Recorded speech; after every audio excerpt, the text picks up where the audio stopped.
This is an unabridged audiobook by author Megan Linski. To maintain content guidelines, certain scenes have been removed from this audiobook. Summaries of these deleted scenes can be found within this audio. To listen to this full audiobook with deleted scenes, please visit meganlinsky.com. World of Gods and Men, Song of Dragonfire, Book 3. Written by Megan Linski. Narrated by Leona Walsh. Chapter 1. Death is messy, especially when it involves dragons. My spirit hovers outside of my body, looking downward. The battle on the top of the fortress has come to a dead halt. My dragons can't see me. All they can fathom is the sight of my mangled body singed by Natska's vengeful lightning strike. Zirnitra, Titus, and Brian, Natska's spiteful pets, hesitate. They're waiting to see if I'm really dead. My sister, Natska, the goddess of chaos, stares down at me. Her hand has finally dropped from her mouth, and her face is set into a stone visage of acceptance. In her eyes, it had to be done. A few moments was all it took for her to get over my passing. Smock cradles me in his arms and cries. Faya kneels beside him, thick tears pooling out of his eyes as he strokes my blonde hair, which was singed by the lightning strike. Air stands above them both, ripping his hair out. She can't be gone. He weeps, unwilling to accept it. Not again. Wanda is the only one who takes action. Smock, she whimpers. She crawls towards him. There might still be a chance. Change. There's a flicker in Smock's eyes, and he understands what she means. He hands my body off to Faya before his body grows, morphing into the red dragon I had come to know and love. Faya places my body carefully onto Smock's back before he helps Wanda up. She balances my body between Smock's spikes and holds on to me tightly so I don't fall off. Faya changes into his dragon form, his eyes burning with a hellish fury, smoke furling from between his lips as he utters a threatening, challenging growl at the other monsters. Natska figures out what they're doing far too late. She orders her harem to charge, but air explodes on the spot, changing instantly into his wintry dragon form. He emits a billow of cold snow at the three charging monsters before they can follow. Zirnitra, Titus, and Brian are all caught within a wall of ice, and air takes off.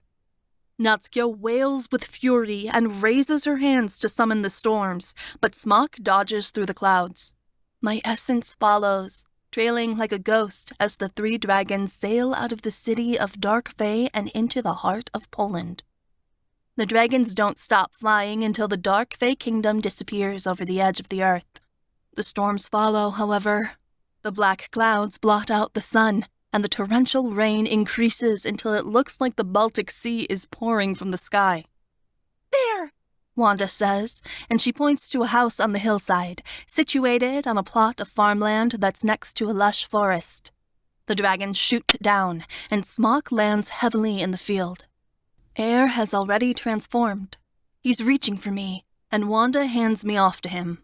The remaining two dragons change into men, and the four of them hustle inside the house, Air cradling my body in his arms. The house is cluttered, but signs of life are visible among the dust. There are washed dishes, a long wooden table with several chairs, pieces of farming equipment, and a large bed in the corner next to an empty fireplace. Besides a white moth that's perched on a wooden vessel flute, we're the only living souls in here. Or they are. My soul has already left its body. I'm nothing but a charred corpse now. They must have gone for the winter, Wanda says breathlessly. She looks around, then points to the table. Here, put her here. Wanda clears the assorted items off of the wooden table and motions for Air to put me down. Smock starts a fire. Faya touches me to dry me off using his dragon's heat. Though my clothes and hair dry, my skin doesn't warm. It remains white and cold. Fliss, Smock moans. He's crying again. Oh, Fliss.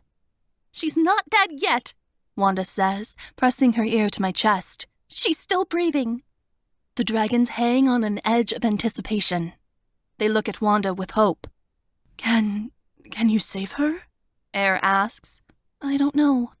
Wanda lifts up the tattered remains of my clothes, which have been fried from the lightning. I'm not a healer. I only know one way. Wanda takes a deep breath.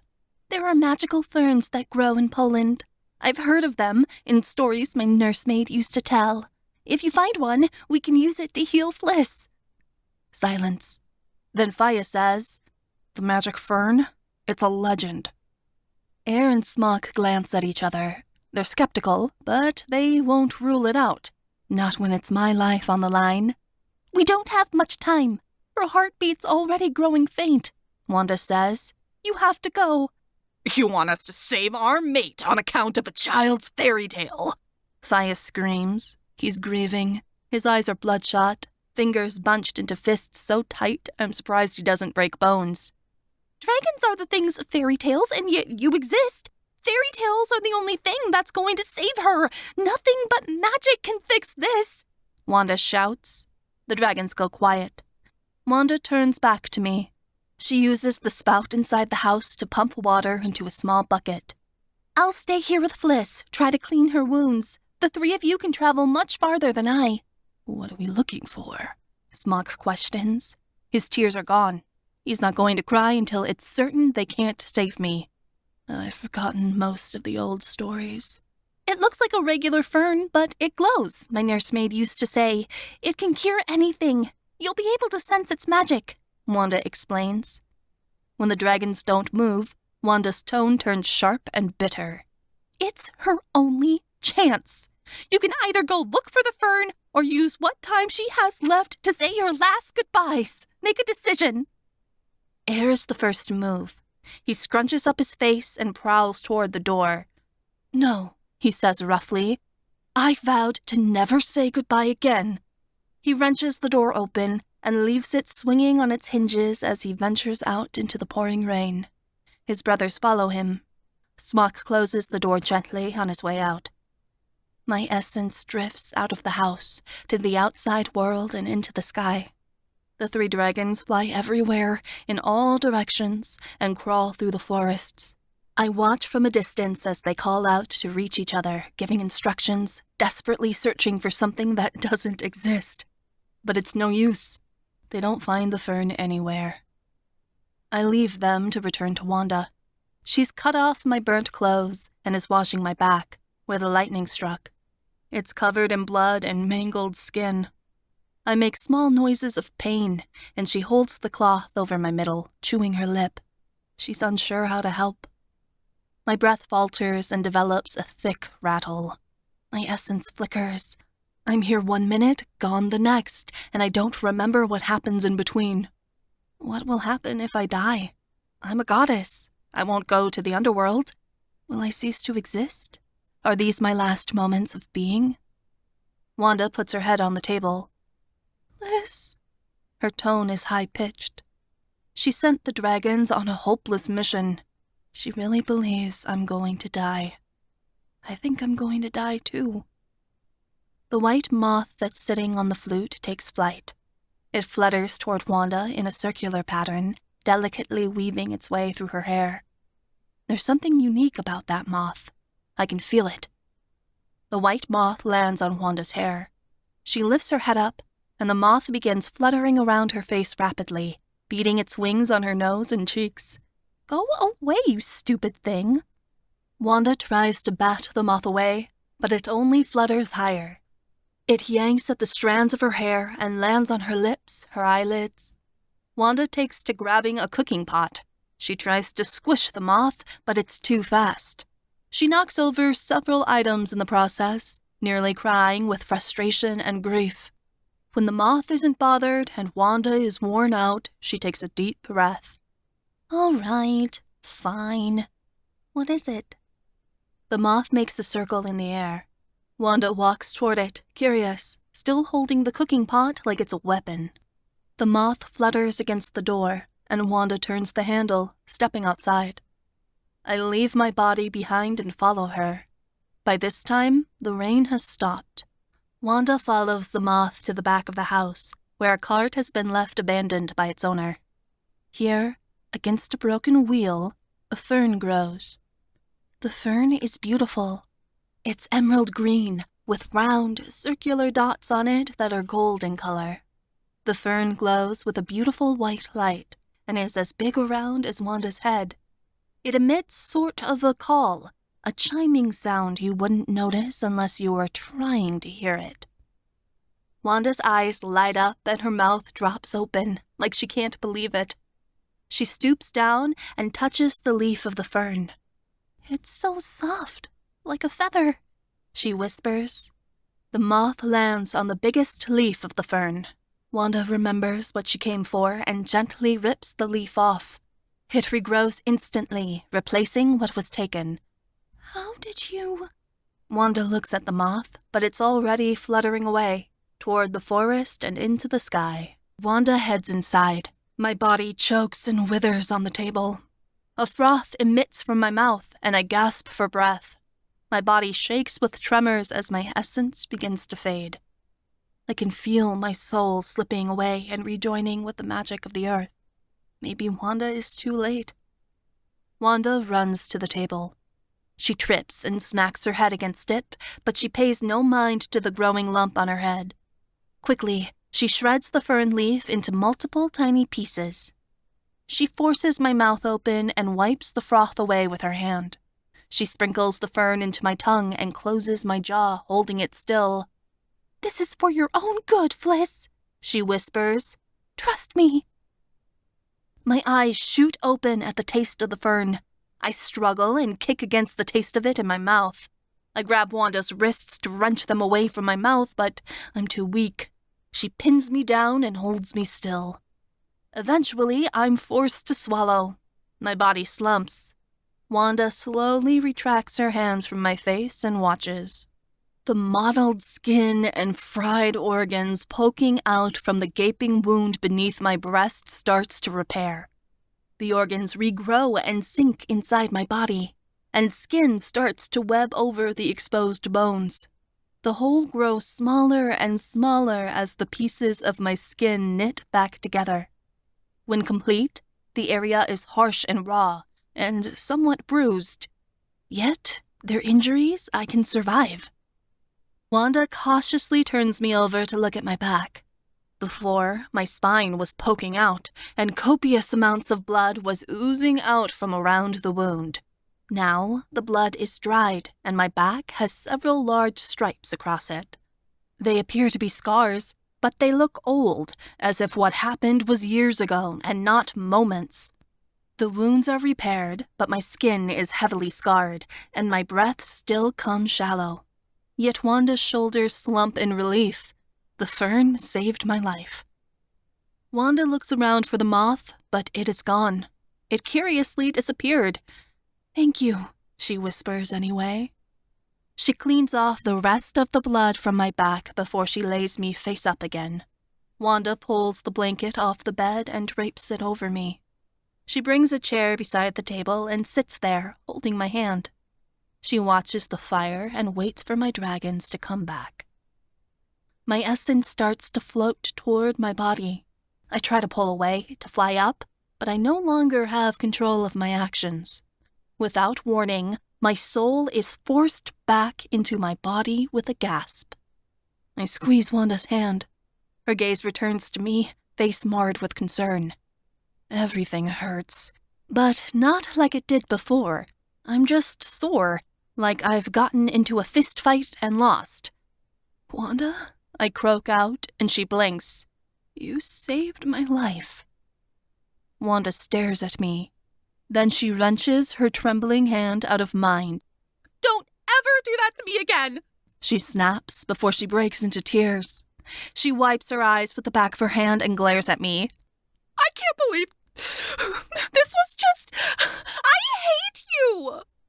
Mother was right when she told me don't ever piss off a pole. I'll be lucky if Wanda talks to me for weeks. The door opens.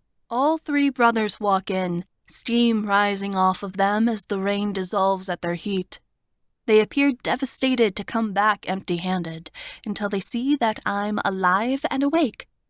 "Fliss," Smock utters, and the three dragons rush to me. Air grabs my hand, while Faya kneels down and puts his hand on my shoulder. Smock crouches down by my head, stroking my hair. Oh, boys. A few tears leak out of my eyes. I'm so sorry.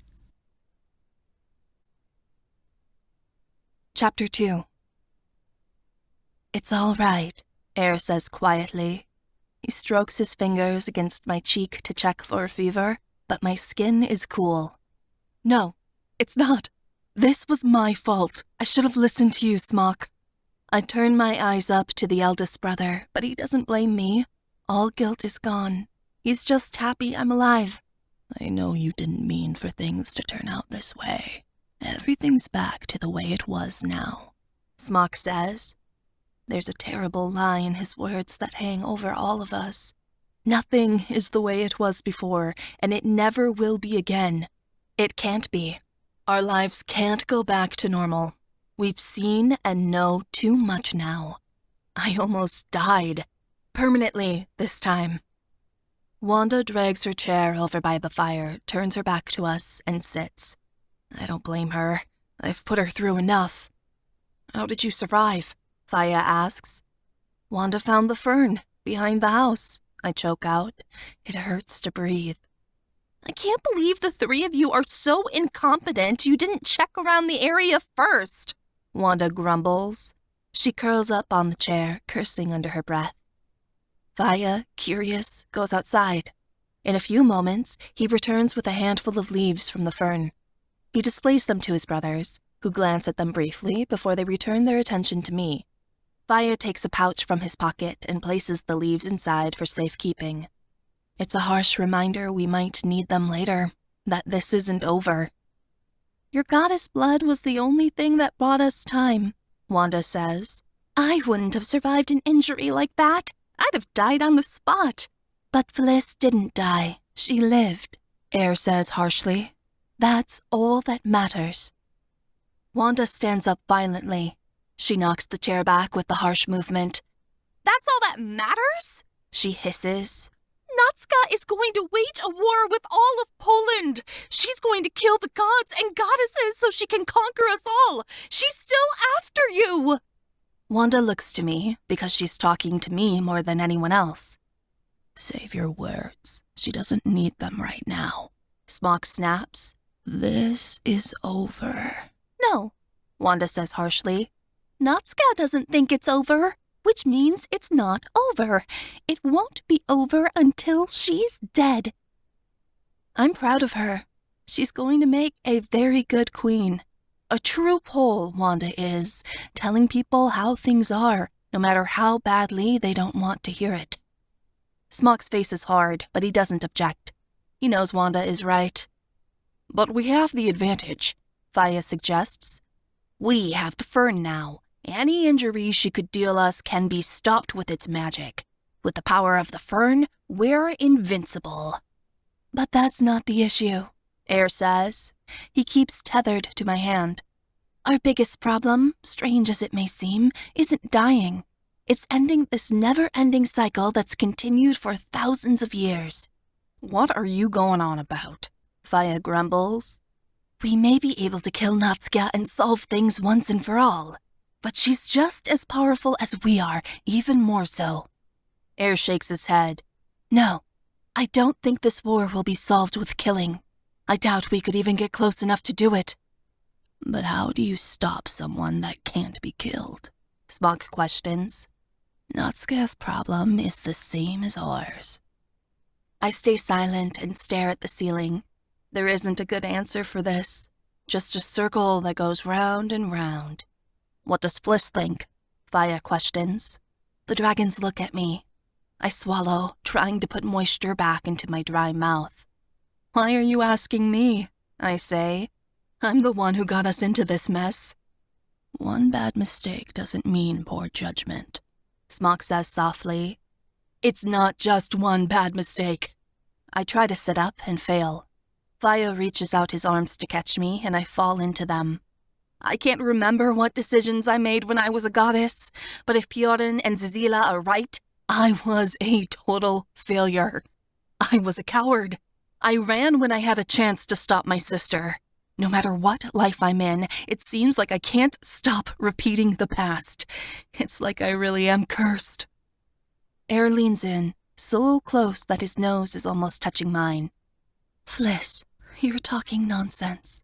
Your past isn't who you are. What just happened was frightening, but as recent as it was, now it's behind you.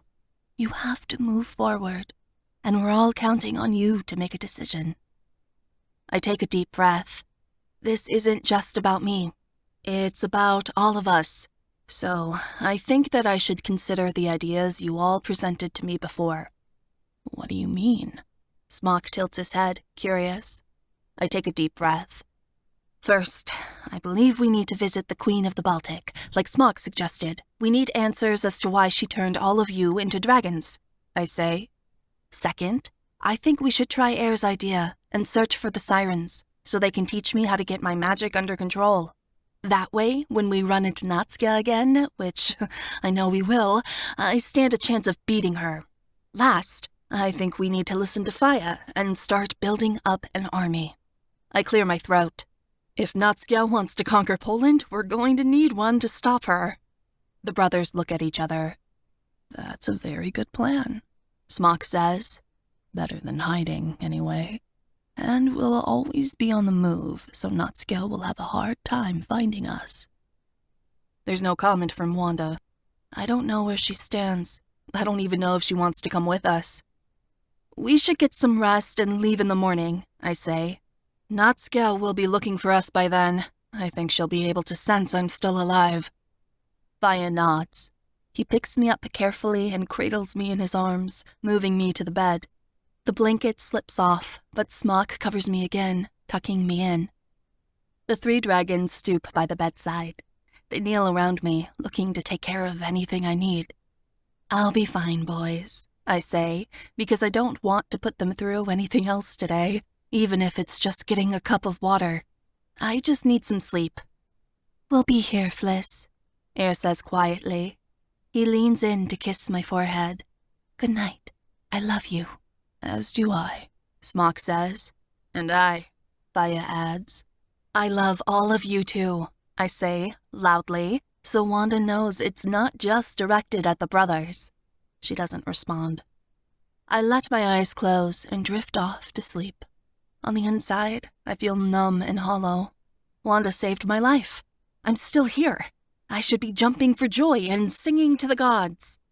The answer comes just before I lose consciousness. I think I'm in shock that my sister really does want to kill me. It's the early hour of the morning when I awaken. Wanda is curled up beside me on the bed, while the three dragons are scattered about in various places on the floor. I don't feel any better than I did when I went to sleep, but it can't be helped. The minute I throw the blanket back, the eyes of the dragon snap open. Smock gets up and starts rummaging through a bag. He pulls out a loose garnet shirt with leather breeches and brand new boots.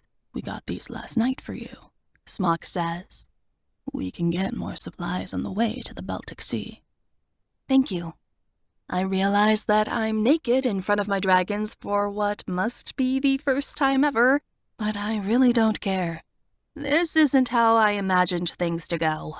If the thought of tumbling around in bed with three dragons can't cheer me up, I must really be depressed. The dragons act like this is nothing new. Air helps me fasten the shirt. Faya pulls on the breeches, and Smock yanks on my socks and boots. Unexpectedly, Smock pulls something out of one of the packs, my sea axe. I'd long forgotten about it, but it seems like when Faya abducted me, Smock remembered to take it from the cottage with him. He knows I need it now. I fasten it around my waist and feel a little comforted. As the dragons dress me, I feel empty. I want Faya to try to fondle something, or for Air to act seductive and controlling, or for Smock to be coy and teasing. Something, anything that indicates things are all right.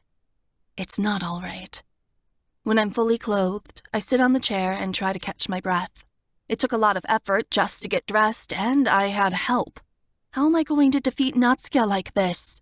I'm more useless than I was before. I feel like a big failure. Fliss, we wanted to talk to you about something. Smock starts. He grabs a chair and puts it in front of me. The other dragons put chairs on either side, boxing me in so my back's against the fireplace. It's important. Oh gods, what now? More heavy conversation. Can't someone make a joke every once in a while, even if it's responded to with a vacant laugh? I sit up in the chair. What is it? Smock glances at Air. He opens his mouth to say something, but then shuts it like it's awkward. Faya doesn't speak. He doesn't want to impose. But Air isn't the type to beat around the bush. Wanda told us last night you don't feel like you deserve us, Air says. Is that true? I glance at Wanda. She's still fast asleep. She can't hear anything we're talking about. I told her that in confidence, I say. I didn't think she would tell you. Don't be mad at her. She was very upset, Smock says quickly. It took us quite a long time to calm her down last night. She thought she lost you forever, as did the rest of us, Faya states. It takes a lot out of a person when something like that happens. I cross my arms and look away. It wouldn't be fair to be angry at Wanda right now. Blowing a secret is nothing compared to nearly getting you and your friends killed. How did the dragons react when Wanda told them? They probably sat around in a circle last night for hours and debated on what to do while I slept on, blissfully unaware. Can I go back to sleep? The dragons are still staring at me. I know they aren't going to let me go until I give an answer. I sigh. The truth is, no. I don't feel like I deserve you. I haven't done enough to earn your affection. Everyone deserves love, Faya says. Especially you. Love can't be earned or bought. That's what makes it love, Air says. Yes, but why? Why would you love me? I uncross my arms and bunch my hands into fists. I can understand back in my previous lives when I was a beautiful maiden or a knowledgeable scholar or a brave Viking warrior, but I'm none of those things now. I'm clumsy and plain, and even worse, I make stupid choices that lead to hideous consequences. I can't fight. I wasn't even a free woman until Smock made me so. Love doesn't need a reason, Fliss. You think I go around wondering why you love me? Smock insists. It's craziness. But I could give a million reasons as to why I love you, why I love all of you, I burst. You're all brave and handsome and strong. Faya's funny, and Air's smart, and Smock is kind. The best things about you could outnumber the stars. Those aren't really the reasons why you love us. Not at all, Faya says roughly. Those are just what you like about us. You're thinking too much about it. Love isn't based on who you are or what you do. It can't be simplified that way, Air says. Love is unexplainable. You could do a million terrible things, and I'd still love you. It's not a game of points where the good things are tallied up against the bad. You're just you. That's why I love you. I give affection to you because I want to, and because you're mine. I don't need any other explanation. Faya and Smock nod like they agree. Questions are swirling inside my head. But I want to be worthy of you, I say. I could never be your equal, but at least I can be something that's close. We could slave away for 1,000 years and never be worthy of each other, I think, Faya offers. And you are our equal, Air says, in more ways than one. In fact, we think you're better than all of us. I know you do, but that's not the point, I argue. It doesn't matter what you think. What matters is what's real. Who are you to decide what is real and what isn't? Air says gently. Not even gods and goddesses have that power. Besides, Fliss, Smock says, love isn't given to people who earn or deserve it. That's not who it's for. Air leans closer. Do you understand what we're trying to say now? I think so, I say slowly. I don't, really. Not yet. Maybe I never will. Wanda stirs in bed. She's waking up. Smock looks at her, and I stand up. We need to get ready to go, I say. I squeeze myself between the dragons. It's going to be a long day. It hurts to walk, but I endure the pain and go outside. The sun is starting to come up. It awakens the frozen earth, and I can see my breath in the air. The dragons don't follow me. They know I need some time to myself. I gaze at the curve over the earth and fiddle with the sea axe that's belted to my side. That's where we're heading. We're off to see the Queen of the Baltic once more. Recalling how Smock and I left things with her last time, I don't think she'll be happy to see me. Chapter 3. The dragons elected to put me on Fia's back, as he's the biggest, therefore the most intimidating. They're being cautious. After what happened yesterday, the dragons are on the edge of paranoia. Riding is uncomfortable, but I grit my teeth and don't say anything. Wanda chose to fly on Smock. She doesn't talk as the mass of the Baltic Sea spans below, which hurts me. Usually, you can't shut Wanda up. The fact that she's keeping her silence this long tells me something's different between us. It took all day to fly across Poland, and I'm getting tired. Yet there is nowhere in the sea to land, no islands beneath us. We won't stop until we reach the Queen. The sky is a rotten gray, and snow is imminent. Down here, Smock says. He turns downward, and his brothers follow him. Smock lands in the ocean, and I grab onto Fia's spikes tightly as we crash into the water. Waves splay out, and water is tossed in all directions as Fia's giant bulk clumsily collapses into the sea. Air lands much more gracefully, gliding onto the sea like he would a frozen pond before settling in. I should have rowed with him. The Queen is below, Smock says. This is where we emerged last time. Don't be alarmed, Wanda. My magic will allow you to breathe and be warm beneath the surface. Smock turns his head to Wanda and opens his mouth. A soft, warm breath passes over her and brushes back her hair. She jumps off of Smock as an experiment and dives into the water. She comes back up after a few moments later. It works, she says with a miraculous expression. The curiosities of dragons. I give a sly look to Smock and say, Nice spell. Now I know you wanted to kiss me. If dragons could blush, Smock would be redder than his scales. Fia turns his head around and does the same thing. His breath is hotter, though, and uncomfortable. It blows me backward on his scales. Oops, sorry, Fia mumbles. He bucks playfully and sends me tumbling into the water. I come up, spitting water out of my mouth. Very mature, I grumble. Fia chuckles heartily. The Baltic Sea feels like bath water, though I know it's only magic keeping me warm. The water around Air is slowly turning to solid ice.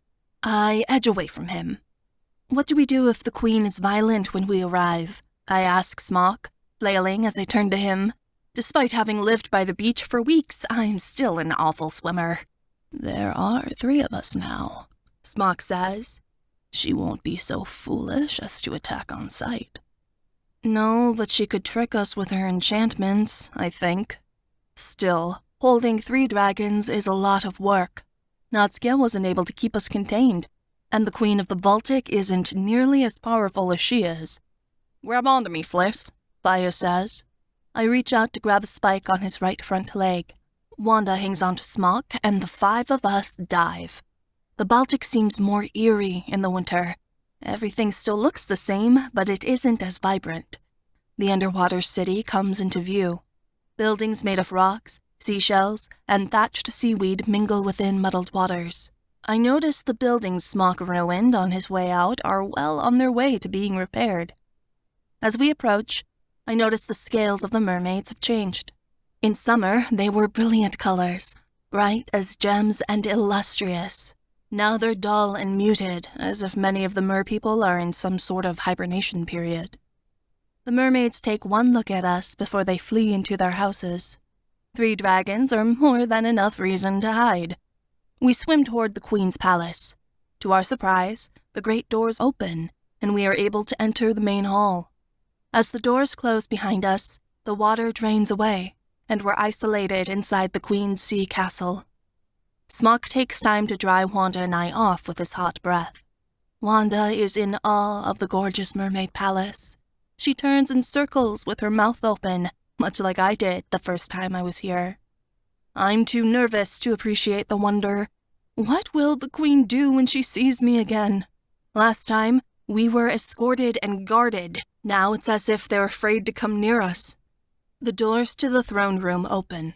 The dragons transform into men, and we wander through. The Queen is on her throne. She looks the same as she did last time. Same crown of driftwood, same translucent skin and dress of pebbles. She sits rigidly as we approach, gripping the armrests with taloned fingers tightly.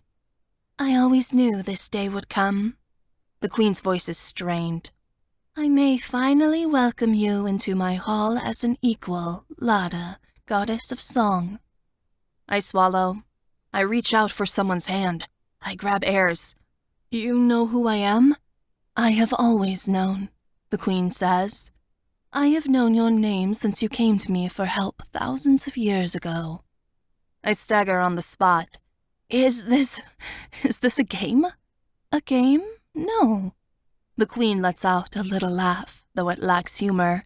And if it is a game, it is a costly one where the players are lost in death. You tried to buy me. My tone is accusatory. Smock was going to sell me to the Queen, yes, but I've long forgiven him for it. I don't know if I can forgive her. Yes, she says, to save your life. I blink. I don't understand. The Queen stands. She gestures to me to follow. Come, feast with me at my table. I will explain everything. The dragons look at me, and I hesitate. Food is important in Polish culture, perhaps one of the most important parts of it. To eat with someone means you forgive them for what they've done wrong, that you care about them. It means they're a friend, nearly family. Is the Queen my friend? We ate with Piorin and Zazila because we believed they would not harm us. Can I say the same for her? I ate with Natsukia before she turned on me.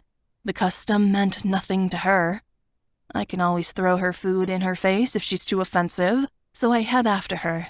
The Queen leads us to a dining room with 12 chairs around a long, misshapen table. The table is made of a strange substance that isn't glass, but glows like it. It's many colors and shimmers underneath the sheen of the water that rushes outside the palace. The chairs gathered around are made of driftwood and shells. On the table are platters of food, breaded herring with cream, beets, and potato dumplings. I love fish. It makes my mouth water. I sit down and begin eating, and the rest of my company does the same. The Queen leaves her food untouched. I look at her expectantly. Well, I ask, explain. She looks down. When you fled Svarog in order to become mortal, you sought help, she explains. Soon, you would lose your memories. Being mortal wouldn't be enough. You would need a way to defend yourself if Chernobog ever found you. You would need your gods to become something fearless, intimidating. The Queen hardens her jaw. And we all know nothing on this earth is more intimidating than a dragon. I almost choke on a bite of fish. The brothers pause. They simultaneously look up as if they're one. I force it to go down before I say, You mean to say that Smock, Air, and Faya agreed to this beforehand? Not agreed. Pleaded. The Queen puts her chin in her hand. I did not want to get involved and risk rousing Chernobog's wrath, yet I knew you four were the last hope for Poland. So, I reluctantly obliged. After you became mortal, I would seek you out and make sure that your 3 guardians were transformed. Therefore, you would be protected. The Queen shakes her head. But it did not work out as I hoped. Locating you all was difficult, if not impossible. It resulted that the 3 brothers had to come to me after they had already lost you at least once. One thing I am unsure of. Air speaks up. It doesn't make sense that Fliss was able to fall in love with each of us over a span of some 30 years. She couldn't have lived long enough in each lifetime to reach an age where she could have a romantic relationship with each of us. All of us fell for Fliss around the same time period. How is that possible? Fliss is a goddess, and therefore is able to split herself, the queen instructs.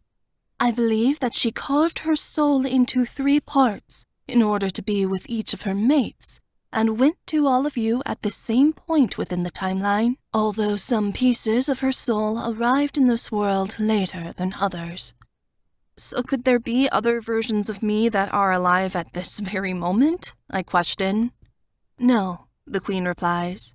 As far as I understand it, when each of the 3 parts of your soul were defeated by Natsuka in your past lives, your spirit pieced itself together in the afterlife, and waited until the proper moment when you could be born as Fliss into this life, and bring all of your dragons together to serve you. That is why you have memories from all the lives you've experienced, despite them happening all at once. Fine, but why did you do what you did to Smock? I ask harshly. Air wanted his powers, and so did Fire, but you cursed Smock. You made him believe it was his fault he had to be a dragon, like it was a punishment. I catch Smock's eyes. They're dark and haunted. I don't think it's a look I'll ever be able to erase. Smock was different from his brothers. He had to be convinced. And in my eyes, it was sort of a punishment for him. You had met him first, in your first life, and he failed to protect you out of cowardice. I was angry with him. I wanted to make him pay for what he had done. But that's wrong, I hiss. It wasn't his... Fliss. Smock reaches out to grab my hand from across the table. I accept what was dealt to me. I do have some fault in this. Perhaps if I hadn't let you drown, we could have found my brothers and solved this mess sooner. We all made the same mistake, Lark. Don't be so hard on yourself. Faya mumbles. Faya is right, the queen states bluntly. Smock and his 2 brothers all failed to keep you alive. By your 3rd death, I had lost hope that they had sufficient capability to protect you. I figured that I had to do it myself. So that's why you made the bargain with Smock, I say. You wanted him to bring me here to hide me from my sister. Yes, I believed eventually, in one of your lives, he would find you as a matter of fate and bring you here. Once he sold you to me, I would keep you as my personal slave, close by and under my careful watch. The queen leans back. You would be free of Chernobog's grasp. No one ever suspects a slave to be anything. I clench my fists at the rotten truth. So when were you going to let me go? Never? I don't know. The queen stares at me blankly. I was doing the best I could with what I had to offer. You can't fault me in that, Fliss. My insides have gone cold, but I know she's right. No, I say, I cannot. She rises from her chair. Her plate has gone completely untouched. You may stay here for the night, the queen offers. But in the morning, I ask that you leave immediately. I will not risk Chernobog crossing into these waters in a search for you. The queen claps her hands. 2 mermen venture in from the other room. They bow to us, and the queen says, My servants will show you to your room. If you have need of anything, do not hesitate to ask. The queen's look is something harsh. I think it's rage, before I realize it's only thinly veiled fear. I know what you are trying to do, Fliss. Do not ask me to help a second time. I will not force my merpeople to fight for you in an army that is destined to lose the greatest war Poland has yet to see. She sighs. She clenches her hands in front of her. But I will give you information that will help. The queen strides to a window. She looks to the surrounding ocean. You have siren blood. It is your best chance at survival against Chernobog. The sirens may be your last hope. Where are they? I ask quickly. My heartbeat increases. The merpeople won't help us fight, but perhaps the sirens will. The creatures that share my bloodline. Do you know? The last of the race is gathered within a kingdom in the AUDIOBOOK forest, she says. Search for the Siren Queen. Ask for her help. She may train you and help you to grow your magic. She looks down and shakes her head. May the gods help you on your quest, Dragon Maiden. And when your reckoning comes, I pray mercy will be shown to you, though I do not count on it. The queen sweeps away. The servants stand still as statues, waiting for us to finish our meal after that ominous goodbye. My food is gone. I devoured it during the conversation. I don't know if you've heard of angry eating, but I'm an angry eater.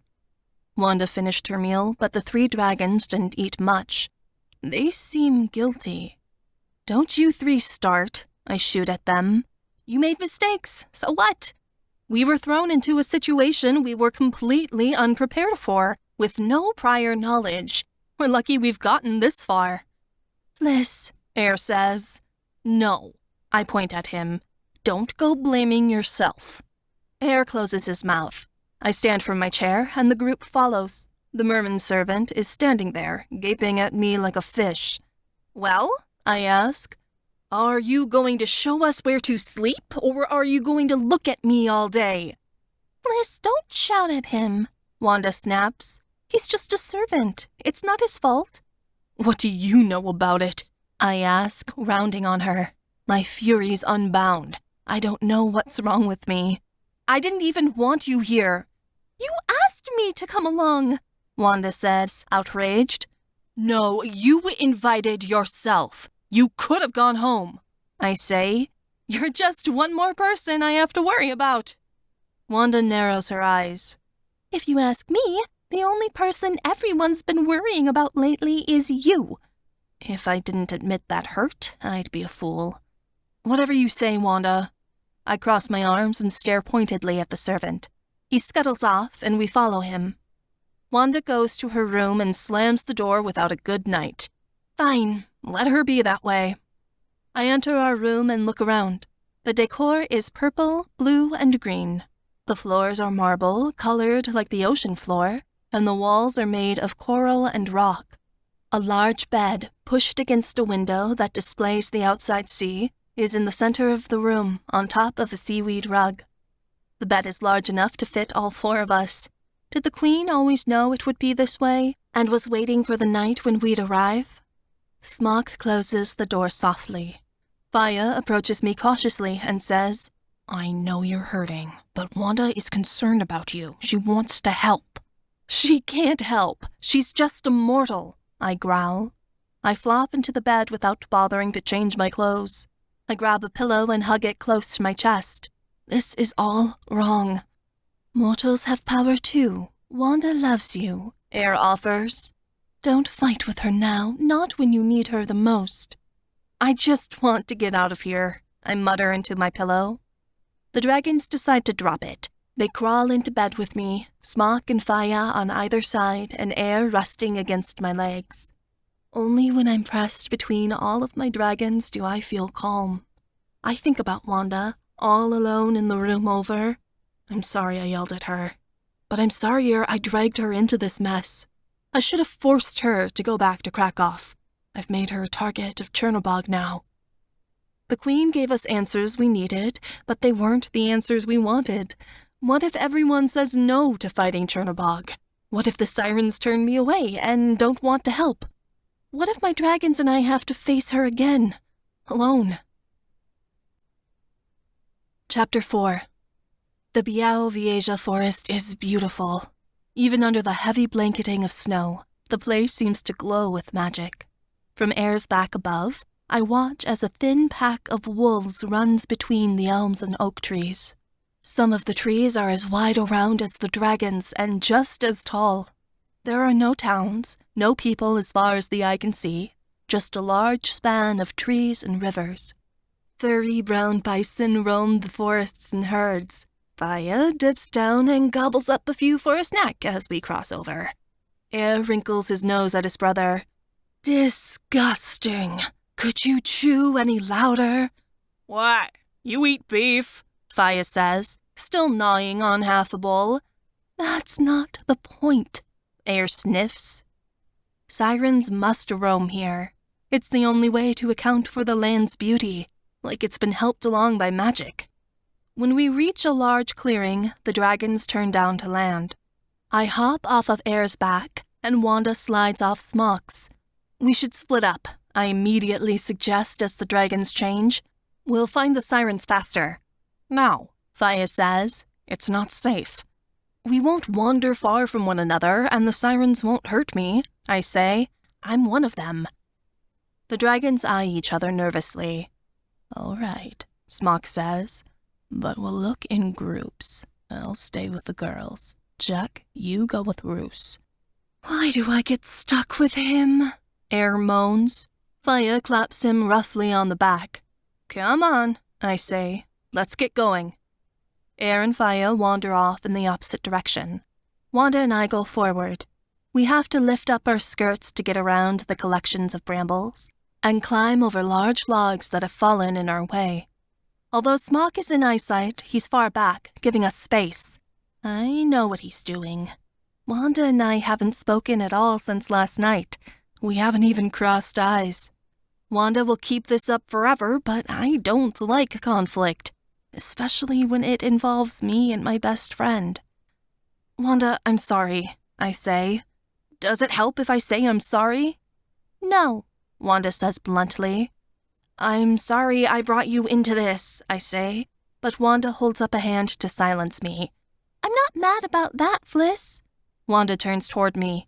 I'm mad that you almost died. Yes, like I could help it. I roll my eyes.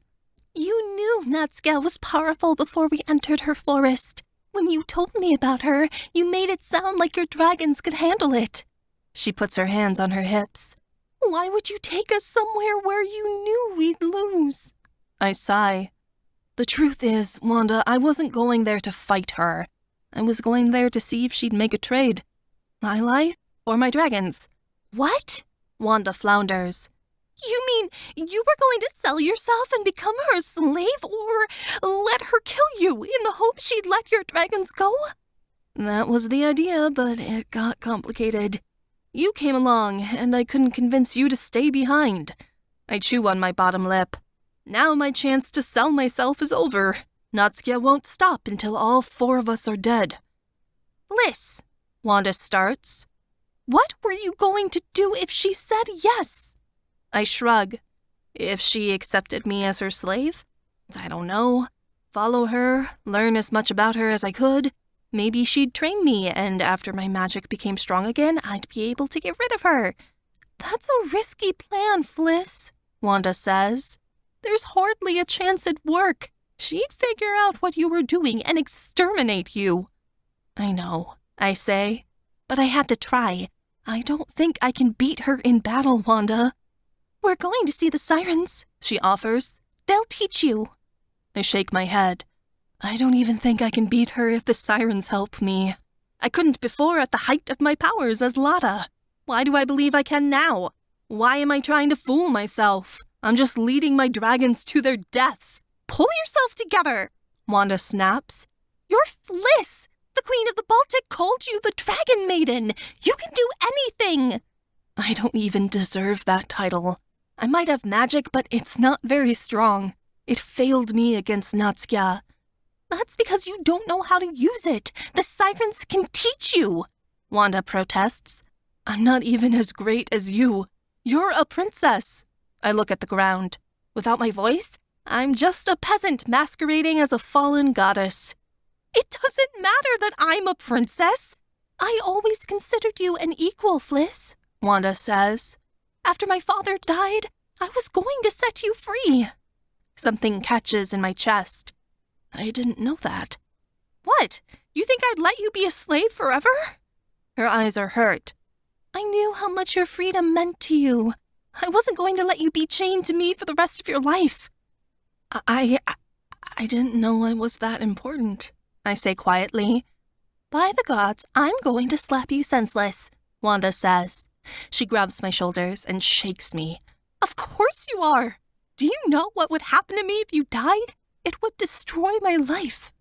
Wanda's eyes become watery, and she drops her hands from my shoulders.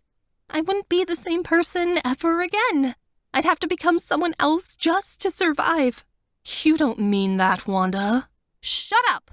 She's mad again. Her face is set in an enraged expression.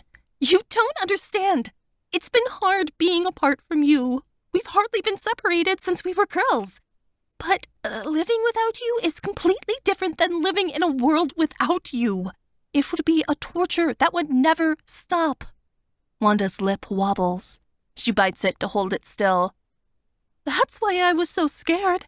A future without you is so dark. I was peering into the void when I was watching you die right in front of me, and there was no bottom. It was just this hole that went on and on.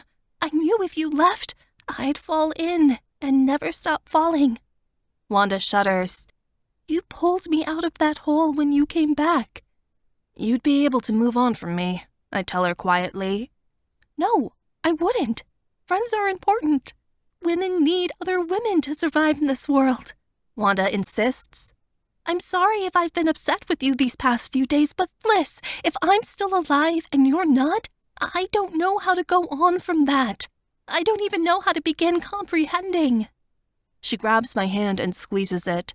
Men, well, they come and go sometimes, but we girls have to stick together. Your dragons love you, but I love you in a way they never will, Fliss. You're more like my sister than my friend. I could get over losing a lover. A few tears leak out of Wanda's eyes. But I could never, ever get over losing you. Don't ever think for a moment that I would. I start blubbering. Oh, Wanda. I loop my arms around her shoulders and hug her. She hugs me back so tightly that it hurts the scars on my back and my spine cracks. Both of us are absolutely wailing. If Air and Faya happen to be flying above and looking down, they're going to wonder what happened. I'm sorry I hurt you like that, Wanda, I say. I didn't mean to. It's all right, she wails. Just don't do it again. You're important to me. I know now. I pull away from her and wipe my face. I know you love me just as much as I love you. Did you two make up yet? Smock calls from far away. Wanda and I giggle.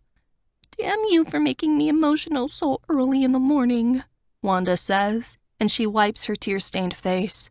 I'm going to have puffy eyes now. I doubt we're going to run into any princes out here, so don't worry about it, I tell her. We resume walking through the bush. You don't know, Wanda replies. But I'm somewhat over princes. And knights, too. I want something new, like a wild man. I laugh loudly. At the sound, birds fly out of the trees, and there's a crackling in the brush. Wanda and I jump at the same time and turn to face the sound. Smock approaches. He puts a hand on my shoulder, looking closely. His nose is flaring. He smells something. What's out there? I whisper quietly. Fliss? Smock says. Sing. I do what he says and let out a high note. It swoops and falls, and the crackling in the woods ahead of us grows louder. Something is walking toward us, though I can't see it. At the sound of my voice, Air and Faya emerge from the trees. It's my magic calling my dragons. Their noses flare, and they stand still as well. They see what I can't. Look closer, Smock says, and he points. Then I notice a pair of black, glittering eyes. The siren emerges. Her body is long and lithe and floats above the ground. She wears no clothes and has long and illustrious horns sprouting out of her head. The siren has camouflaged her skin to match the snowy forest around her. Her skin patches of brown and white. She blends in perfectly with the background, the only thing visible being her black eyes. The siren stops and hovers before us. Hello, dragon maiden. The siren coos as she speaks, her voice a musical note. We've been waiting for your arrival. I swallow. You, have? She nods. Follow me to a place of safety. You will not be harmed within these woods. You are blood of our blood. Come join our world of peace. The siren beckons to us with her hand. We follow her. She can float, which means she walks a lot faster. The others can keep up, but I'm struggling. My back is hurting, and so is my middle. The dragons notice. Faya nudges me to ask if I want to be carried, but I shake my head. Faya keeps on poking and prodding, while Air's hawk eyes watch me in concern. "How many of you are there?" I ask the siren curiously. "Probably not enough to fight a war." "We are the last of the sirens. There used to be many, but it is not so now." The siren turns toward me. "You are unwell, blood of my blood." "I've been injured," I explain, by Chernobog. The siren makes a high-pitched, angry noise, much like a threatening bird. "I can't heal you, not from a wound like that, but I can give you strength." The siren sings a long, harmonious note. As the song ends, I feel the pain lessening, strength returning to me. "Thank you," I tell her, and the siren nods. The land changes from snowy and dead to warm and alive. The ground blooms with grass, and light peeks out from among emerald and leafy trees. Wildflowers bloom in collections around berry bushes. I have to look twice when I see a small wolf pup playing with a young fawn.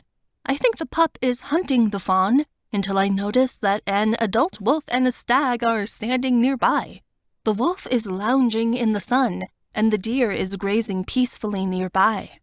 A bear happily eats honey from a bee's honeycomb.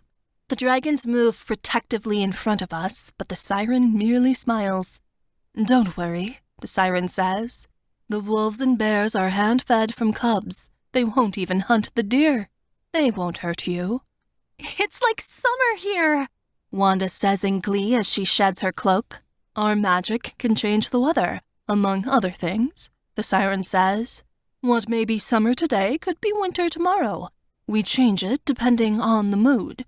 More forest animals emerge as we enter into the city, though it can't really be called that. There aren't any buildings or houses. Everything is out in the open: beds, shops, furniture. Sirens who want privacy duck behind the walls of ivy, but beside that, the community is entirely splayed out for all to see. The sirens come in all colors. They have horns and antlers of various sizes, and their skins change to match the environment. The siren leading us transforms her skin to match the emerald green of the leaves, with ivy vines spiraling around her legs and torso. Some of the sirens have skin patterns like those of the wildflowers, or blue skin dotted with white clouds like those in the sky. Others appear as the sun, with yellow skin that glows with rays. Some sirens don't follow the weather pattern and appear in their normal forms, dark creatures that burn, forms rippling with fire or made of smoke, some with bodies created from ice that you can see through. My ears are going haywire trying to follow the multiple songs echoing around the place.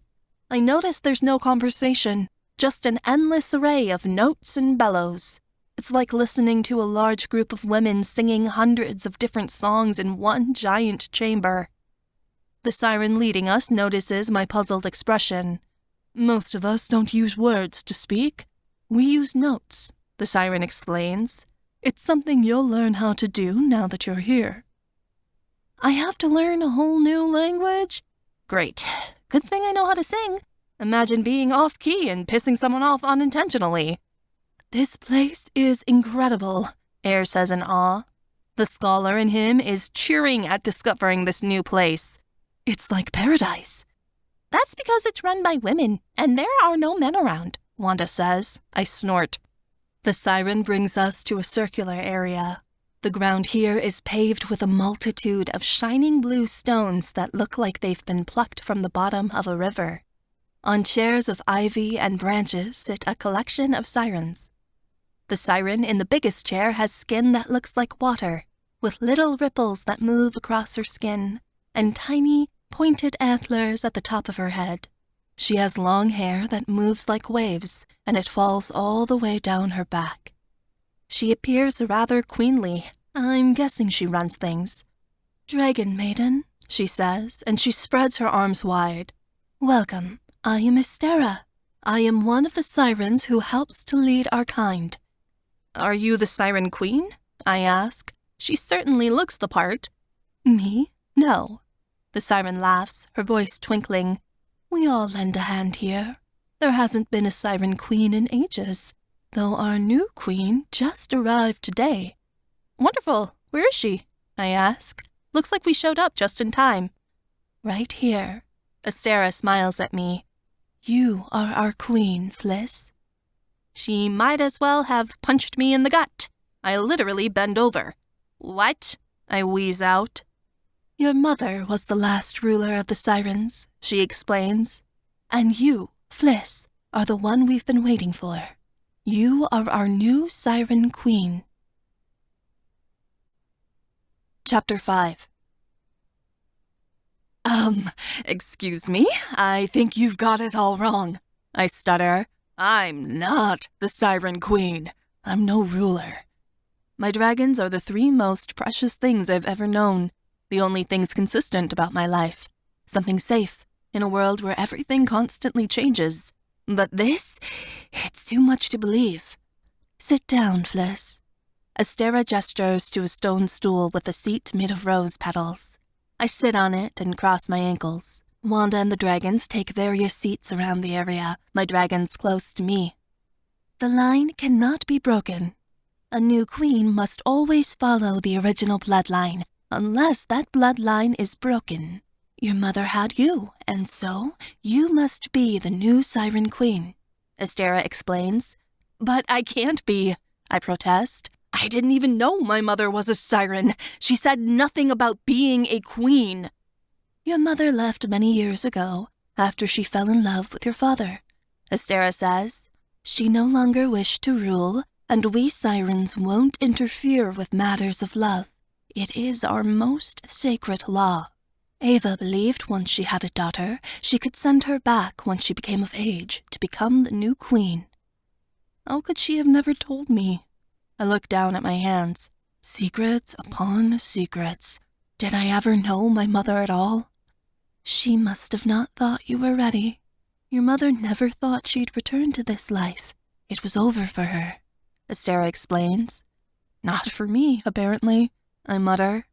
Astera rises. The other sirens follow her lead, and the chairs disappear into the earth. Will you accept and become our queen, Fliss? We will not force you to take the throne. If you refuse, we will continue on as we have since your mother left. She raises her chin. However, if you do not become our queen, you will be the last. We will not choose another siren queen. Without one, our race is destined to die in the shadows. What do you mean? I ask, breath quickening. Our power comes from our queen. It is what enables us to keep making more sirens, Astera says. We do not mate with outsiders. Your mother was the exception. Siren daughters are made from the power of the earth, a power we will lose if you turn away from us now. Our queen is the center of our hive. The last siren daughter was made the day before your mother left. We haven't been able to sing any children from the ground since. So, if I don't accept the crown, your race will die? I whimper. Yes, we will die. Age will take us one by one, and there will be no new sirens to replace us. The sirens will no longer exist, a fate we are willing to accept. Everything dies, Fliss. Wonderful that everything's been put on my shoulders, isn't it? I sigh, put my hands on my knees, and rise. Very well. If that's the case, then I accept. I'll be your siren queen. It feels so strange to say. My mouth goes dry as I make the next request. But if I'm going to rule, I need you all to know that we have to go to war. Chernobog hunts me and my dragons. I gesture to them. She's on a quest to conquer Poland. She won't rest until all of us are dead. If you're not willing to fight for me against Chernobog, then say it now, and I'll go. We will follow your every order and command. We will not deny our queen, Astera says. If you ask us to fight against Chernobog, then we will do it. Relief floods my limbs, along with fear. Did I just order these sirens to die for me? There's something you must know. I choke, and my cheeks redden. I'm not a very good siren. I sing well, but my magic is weak. I need someone to instruct me, to help me grow my magic so I can fight Chernobog. I am the strongest among us, Astera says. I will be your teacher and guide you in the ways of song. Soon, you will become the greatest siren of all. Astera gestures to the siren that led us here. Tiri, show Fliss and her dragons to their quarters. This is their home now. Tiri curtsies to Astera in a very graceful way that I could only imagine doing. How can I be part siren? They're so beautiful and elegant. I trip over my own feet constantly. As you wish, Astera, Tiri says. Astera flourishes her hand in an elaborate way, in what I suppose must be a siren's goodbye. Prepare yourself, Fliss. At sunrise tomorrow, we begin your training. Fantastic! Now I have to get up early, too. Tiri takes us to a large cave, set in the side of a mountain. Within the cave, rooms have been carved out. It's bright. The windows are large and open to the elements. They let in all the sun we need, so it's nearly like being outside. The furniture is odd. The wood gleams and shines and is carved in odd shapes with smooth and rounded edges instead of sharp and pointed ones. We sing our furniture from the trees and they give it to us, Tiri says when she catches my peculiar look. There's nothing we can't do with our voices. Tiri takes us to a large room within the cave, where a waterfall pours into a large crystal basin. Sirens stand around the pool with towels and soap expectantly, peering at us. It's been a long journey. The water is hot, and we have fresh clothes waiting for you, Tiri says. Lunch will be prepared shortly after. Do you wish to take a nap while your dragons clean up? The brothers, incredibly confident as they are already stripping off their clothes. The sirens watch as the boys jump into the water and start wrestling with each other playfully. By the gods, the three of them are enough to bring a woman to her knees. I'd prefer to bathe with my dragons, thanks, I say. I don't trust all the curious sirens standing around the room. They've probably never seen a man's, parts before, and are likely to go crazy. If my mother was willing to give up her crown and living in paradise to get a piece of my father, who knows what the rest of them will do? The waterline barely covers the dragon's hips. First time I get to see all my dragons naked in a room at once, and of course, it's with an audience. Can't even enjoy myself unless the community's involved. Couldn't you three at least wrap a towel around your waist or something? I complain. It's natural for us to be naked, Vaya says. Dragons don't wear clothes. Yes, but no one is staring at you when you have scales, I argue. I've always found clothes rather uncomfortable myself. I'd rather run around without them, Air confesses. Of course you would. My voice is flat. Are you getting jealous, Fliss? Smock says. His tone is teasing, and he winks at me. Air nudges his brothers at the sight of my crossed arms and stern stare. They stop picking on me and meekly take towels from the sirens, wrapping them around their waists. I turn to whine to Wanda, but my mouth falls open in outrage to find she's become spellbound by the sight of Air's perfect rear end before it becomes sheltered by the towel. Wanda! I can look, I won't touch, Wanda says defensively. She acts like she's going to turn away, but I catch her throwing sneak peeks over her shoulder. Meanwhile, the sirens are getting particularly brave, as I expected. They're edging into the water with soap and attempting to wash the dragons, dragging their fingers over their large muscles. I'm spoken for, thank you, Vaya says, yanking away his towel as a siren tries to peek under it. As am I, Smock says, inching away from a thirsty siren maid. Me too. Air presses up against a wall, away from a siren who is smelling his skin. She looks hungry. See, this is why the world is always at war, Wanda complains. You have men come in, and then women get all confused and bothered, and everything goes straight to shit. Can I get a moment alone with my dragons, please? I ask. All the sirens moan. They go tittering away, gossiping to themselves in sing-song voices and giggling. Wanda sticks around, oogling Faya's abs. I narrow my eyes at her. You too, Wanda. What? She stands up straight. I give her a pointed look, and she says, Oh, right. She runs to the door and turns around. If you don't have some good stories to tell me later, Fliss, I'm going to be very upset with you. The dragons are looking at me expectantly. They've already taken the wet towels off and thrown them to the side. Well, what are you waiting for? Smock asks. Get in. Now the attention's all on me, but I don't have any patience for being shy. I let my dress fall from my shoulders and kick it and my cloak to the side. Air takes in a quick and desirable breath. Faya observes me hungrily, his eyes crossing over each part of me, not sure where to look. Smock's seen me naked before, but it's been a while. His eyes remain on mine, smoldering. I step into the bath, which is blazing. Steam rises from the water. Are the dragons making it hotter? As I approach them, I wonder, how are we supposed to do this? Are they going to take turns or what? Who's going to go first? These are dragons we're talking about. Their endurance is going to be spectacular. By the time they're satisfied, I'll be spent. I'm quite happy with that thought. Of course, I trip on the steps. I go floundering into the water and nearly fall down before Faya catches me. He lifts me up so my breasts are pressing against his chest, hands underneath my thighs. Instinctively, my legs wrap around his hips and I blush. Now I'm in a compromising position. Hello, Faya whispers, and he presses his lips to my mouth. His tongue stabs vigorously into my mouth, and his fingers press into my skin. I almost forget the other two are there. Hey, learn to share, Air says. He grabs me by the arms and yanks me to him, pressing his body against my back. Yeah, Smock adds, and he goes to my front. His hands move upward, kneading my breasts. Don't get greedy. Faya moves in. If we're going to share, we might as well make it as pleasurable for Fliss as we can. Air and Smock give throaty growls of agreement.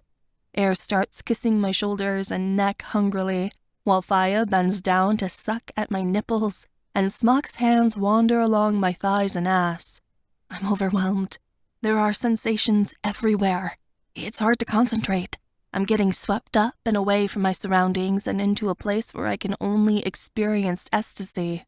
I can't even speak. This is pure bliss. Smock's fingers drift between my legs, and I'm begging at this point. But he's too excited and not careful. He ends up lightly scratching the wound that Natsuka gave me. When Smock's fingers brush against the wound, I'm jolted from my surroundings and give a yelp of pain. I curl against Air's back, away from the stinging burn, and Smock jumps back. What's wrong? Smock asks as tears start in my eyes. Are you all right? The wound, it really hurts, I confess. Not as much since Tiri healed it, but it's still torturous. I'm so sorry, I didn't mean to. Don't, I say. Don't get apologetic. The dragons stop what they're doing. They're concerned now instead of passionate. What can we do to help? Air asks. Just take it easy, I say, gasping as I try to recover. The pain is getting worse by the second. Maybe if I ignore it, it'll go away. The dragons watch me. They get soap and start washing my body and my hair, careful to avoid the scars on my stomach and back. Things get more painful instead of better. The bath is starting to spin around me. The sound of the rushing waterfall turns to a loud, blank noise. My eyesight goes black before it returns again. Fliss, Air asks. He hesitates. Are you? His voice falls away and becomes unrecognizable. I'm getting a little lightheaded. I wince. There's a shooting sensation down my spine, and I feel it again. It's like Natsuka is shooting me with her lightning once more, and I feel every sensation of pain as if it's happening all over again. I slip out of Faya's arms and underwater, mind going dark. I wake up underneath a pile of blankets that are heavy, made of woven grass and silky like feathers. The bed is large. My hair is wet, and I'm still naked. My dragons are around me. They're wearing loose pants, lying on the bed and looking concerned. What happened? I'm barely able to string 2 words together. You passed out, Air says. We pulled you out of the bath and brought you in here. I try to sit up, but Fire pushes me back down. No, rest. His voice is deep, strong, and commanding. He doesn't get like this unless he's being super protective. Fliss, I'm sorry. Smock starts. I didn't mean to. Don't go there, I mutter. I do not need Smock to be sulking right now. What would have happened if my dragons hadn't been there? I would have drowned. Again. Just sleep for now. Air tucks the blanket in closer around me. You need time to recover. But I want to... I try to reach for Air's pant ties with my hand, but he takes my wrist and pins it down by my hip. We don't need to do that right now, Air says calmly. He strokes back my hair. It'll happen one day. We're not in any hurry. Smock nods. Fire looks reserved, like he's angry, but not at me. The ghosts in his eyes tell me he wants to rip Natsuki apart. I am pretty sleepy. I let my eyes close, and the hushed voices of my dragons drift me off to sleep. I wake up about an hour or so later. I notice that the dragons have dressed me in a lovely green dress, one that appears to be made of leaves sewn together.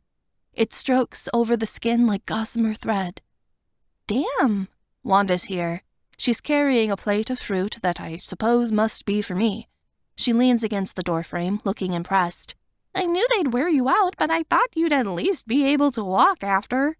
It didn't happen, Wanda. What? Really? She gives a dramatic sigh. What do I need to do? Give you lessons? We were, getting on with it, and then Smock touched my wound by accident. I shift slightly. Then I fainted, and they had to bring me here. I'm so weak. Wanda sighs and rolls her eyes. She sits on the bed and gives me the plate. Only you, Fliss. Only me. I feel like I want to cry. This is Natsuki's true punishment, to withhold the love my dragons can give me. Have I lost my chance to be with them forever? Chapter 6. The next morning at sunrise, I'm ready to kill someone. Oh, gods, no. I gasp. Not stairs. Estera told me to meet her up at the top of the mountain. I figured we'd fly up. I didn't think the situation would require stairs. I'm ready to turn around and go back now. I give up. Natsuki can have Poland. Why in the world would creatures who can float build stairs? Do you want us to carry you? Faya asks. He and his brothers look at me expectantly. If I fly up, I bet Estera will have something to say about it. No, I tell him, and I place my foot on the first step. I can do this. We don't want you to faint again, Smock says. Maybe it's better if I can handle it. Smock has been worse than both Air and Faya. I want to show him that I'm still capable. My dragons haven't touched me sensually since I nearly fainted in the bath yesterday, except to give me kisses. They're being cautious. It's frustrating and scary. What better way to prove that I can handle all of them in bed by climbing hundreds of stone stairs? Ugh. I grunt as I start climbing them. Wanda's still in bed. No doubt she'll be lounging around waterfalls and gossiping with sirens all day while I'm working my rear off. By the time I'm halfway up the stairs, I'm on my hands and knees. Faya and Air are on either side of me. Smock hovers above me as a dragon, his long neck looking down. We can carry you, you know. Faya crosses his arms. You don't have to be such a stubborn pole. I will crawl up these damn things if I have to. I growl through ragged breaths. I'd almost rather face Natsuki again than take one more step, but I keep trying. I collapse rather dramatically when I finally reach the top. My dragons cheer. Estera, who is floating upon the air with her legs crossed, smiles. Congratulations, Fliss, she says. You passed the first test, perseverance. Now I know what you have in you. I knew it was a test, I wheeze. Smock lands on the other side of the circular platform. Air and Faya take seats on the stone benches, like this is some sort of spectator sport they're eager to watch. It is merely the first of many, Estera says. You have a long way to go before you're ready to face Chernobog again, Dragon Maiden. Why does everyone keep calling me that? I ask as I stagger to my feet. Dragon Maiden. Word of your battle with Chernobog on the spires of her fortress has traveled far and fast among the magical world. Astera says, many have come to know you as the Dragon Maiden. Soon, the story will reach the human world as well. But I lost, I say. It doesn't matter, Astera says. The mere fact that you survived and escaped with your life is something that's never been done before. Everyone who's faced Chernobog in battle has lost their life, except for you. I swallow. So how do I face her again and beat her this time? What can you do? I take a deep breath. I can use my voice to influence people. I can manipulate the air and the skies. Objects do what I tell them. I can break chains and unlock locks. And I can call my dragons over long distances if I need them. I gesture to the brothers. Very good. She nods, though not enough. Could I kill her with a lightning bolt like she tried with me? I ask. I try to talk about Natsuka like she's a random stranger, like she's an enemy, but it's hard. She's still my sister. Controlling the storms isn't going to help you. Chernobog has complete control over the skies, save for the sun, Astera says. She is the goddess of chaos. You need to fight her with order. How do I do that? I ask. I feel stupid. Songs have a rhythm to them. Every note is carefully planned to perfection to create the best possible harmony. That's the opposite of Chernobog's random way, Astera says. She unfolds her legs and floats down to the ground. You said you can control light. Light is the opposite of Natsuka's darkness. If it becomes strong enough, you will be able to use it to burn her. It'll serve as a distraction. Astera comes closer. Show me what you can do. I clear my throat and hope I don't ruin the sirens' ears.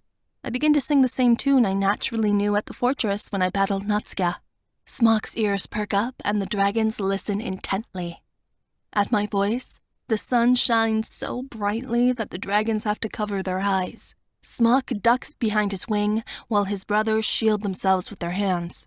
Everything turns white and glimmering, and my voice takes on a life of its own, echoing around the area. Astera waves her arms, and I call off the light. Good. I think you have the hang of this. We should move on to something else. Those voices, I say, they multiply until they're singing on their own. Is that natural? Only by the most talented among us. You have great potential, despite being untrained for so long, Astera says. She spreads her arms wide. Chernobog is scared of you and right to be. Your power is unbound. You can use that power to take Chernobog's magic from her and multiply your own. How? I ask. Show me. First, call off your dragons, Astera says. This is going to hurt. Boys, stay down, I order. Smock lets out a low rumble. Air and Faya don't say anything, but I can tell they're looking to spring to my defense at a moment's notice. Astera lets out a low note. It sounds threatening and scary. She increases its intensity until she's nearly screaming at me. Astera's fingers lash out quickly. She merely brushes me, but when her fingers touch my chest, it's like she socked me in the middle. Weakness instantly comes over me and I fall over. What was that? I ask, clutching my middle. I took some of your power, Astera says. You will be able to do this to Chernobog before she realizes what you're doing. Early on in the fight, it will be crucial for you to do, so she's not at her full strength. I force myself to get up. Okay, how do I do it? Copy the harmony I just sang. Astera stands back. Don't be afraid if you don't get it on the first try. This is very difficult magic. Very well. I try to remember how Astera did it. I open my mouth and mimic the sound, though I end up just screaming in a very loud and obnoxious manner. The dragons laugh. I give them a rude gesture, then continue with what I was doing. On the third time, after the dragons have covered their ears, I finally get it. I touch Astera's shoulder, and I feel some of her magic leak out of her and up through my fingers, funneling into me. I feel strong again, stronger than I have since Natsuka hurt me. Very good. Astera smiles. I didn't think you'd get it today. Try again. Astera and I practice until the sun has set. Sweat sticks to my clothes, and my hair is a mess. I'm exhausted. My voice is hoarse from singing so much. But I accomplished my goal. I can take power from Astera at will now, without even touching her. I can even drain magic from her while she's across the square. You are an excellent student, Astera says. I didn't believe it possible for you to progress this quickly. From across the way, I hear a loud snore. The dragons have fallen asleep, the big brutes. I kick Smock in the leg to get him to wake up. Practice is over, thickhead. Smock yawns and smacks Faya awake with his tail. Faya punches Air in the shoulder. Air responds by picking his brother up and throwing him down the stairs. Faya screams as he goes tumbling head over heels downward. Will he be all right? Astera asks, peering over the edge. He'll be fine. I shrug. Will we practice more? We're done for the day. Astera floats down the stairs. I will meet you here tomorrow, same time. Try to get some rest. Tomorrow's lesson will be 10 times harder than the first. I try not to let Astera hear me groan. Today's lesson was hard. How am I going to manage something even harder with how exhausted I am? Smock comes up behind me and throws me on his back. Come, dear girl, let's go get dinner. Dinner sounds fantastic, Air says. We missed lunch. I chew on my lip. As strange as it is, I'm not hungry. That's not like me. What's wrong, Fliss? Air notices. You're quiet. I shrug. Just thinking. Just thinking is a terrible lie because it doesn't explain everything I truly feel. I keep wondering if the sirens are right to place their faith in me. I'm wondering if I'm strong enough to do this, if I'm strong enough to save Poland, and save my dragons. Later that night, I'm stuck lying awake in bed. Astera told me to get some sleep, but I can't sleep, a problem Smock, Faya, and Air definitely don't have. The dragons are completely out of it. They know I'm safe here, for now, and aren't on alert. They're concerned with the immediate. I'm worried about what's coming next. A flutter of wings catches my attention. Something is on the window, something small, iridescent, and fluffy. I push Air off of me and climb over Smock to get out of bed so I can look closer. It's that strange little moth, the one that led Wanda to the fern. What is it doing here? Did it really follow us all this way? Why? It saved my life. It wasn't sent by Natsuya. It's a friend. I go to the window, reaching out a finger to touch the moth. Is it a helper? A guide? Before my finger can stroke the moth's soft wing, it flutters away. But it doesn't go far. The moth flies away, down to rest on a tree. I watch as its tiny wings beat in the moonlight and as its little legs wipe its fluffy feelers. I lean against the window and watch it. This is magic. I know the signs. I can't tell if the moth is powerful or not or who it's been sent by. That moth is following me. It's been helping me along my journey, but I don't know why. I wish I could tell the moth I'm not worth believing in. I wouldn't blame the moth if it gave up on me. I have. Chapter 7. It isn't as hard to climb the stairs the next morning, though it's still bordering on torture. I figure if I do this over and over, I'll be in the best shape of my life to take on Natsuya. Astera is hovering again, her legs crossed and face toward the sun. Come sit beside me, Fliss. I do as she says, kneeling on the ground. I cross my legs like hers and observe the sun. The sunrise looks so wonderful, red and beautiful. I wish I could stay in a magical realm like this forever, with Wanda and my dragons, nothing to harm or threaten us. Today, we want to focus on amplifying the powers you already have, Astera says. You know that you can manipulate people to do what you want through song. Yes, I nod, but my magic isn't powerful enough to sustain it for long. I don't have enough energy. All the power that you need is inside of you. You merely need to learn how to harness it. Close your eyes, Fliss. I do what she tells me. I can feel Astera move as she hovers in front of me. What do you see? What do you feel? I shake my head. Nothing. Wait.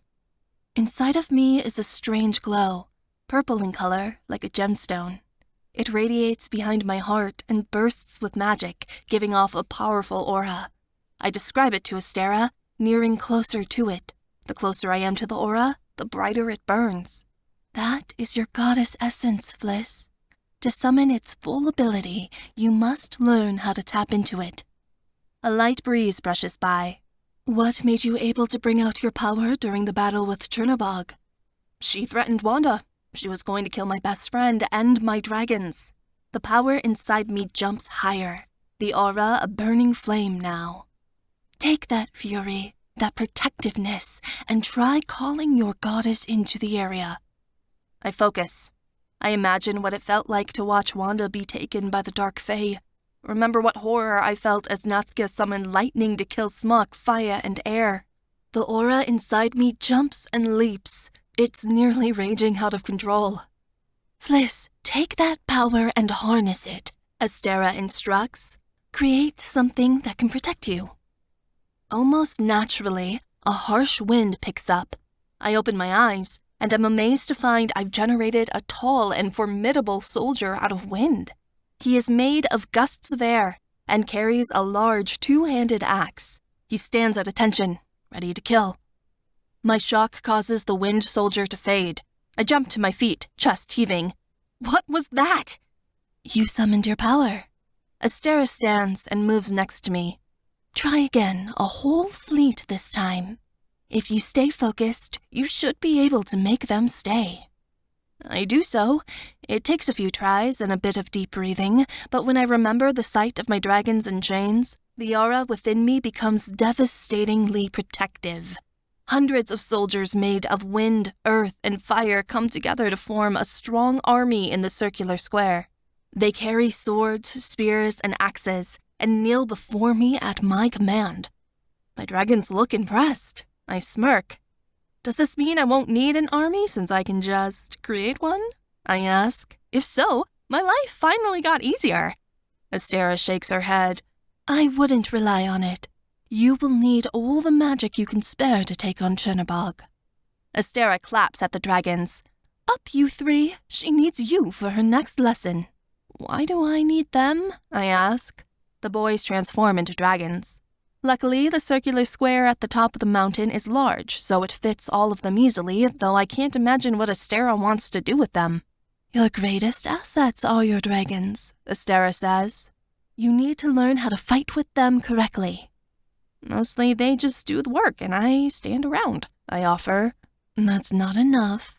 You know Chernobog will use her own harem against you to get what she wants. Astera says, you have dragons. Learn to utilize them. All right. I stride over to Smok and climb on his back. What do you want me to do? You already have skills staying on a dragon as he's careening in the air. Now you need the ability to be able to jump from one to the other while in flight, Astera says. No. Smok stomps his foot. That's completely out of the question. If Chernobog sends a spell at you, don't you want to give Fliss ample time to escape before it hits you and brings you down? Astera asks. Are you three not capable of making sure she doesn't fall? Fire snorts. Smoke comes out of his nostrils as he shakes his head. We can do this, brother, he assures Smok. Fliss is an incredible warrior. It just needs to be reawakened in her soul. Smok sighs. Air gives him a pointed look, and I hang on as Smok takes to the air. Astera floats up to our height. We're high above the mountains now. What do you want us to do? I ask. Climb to the tip of Smok's tail, she says. Have him launch you off, and then air can catch you.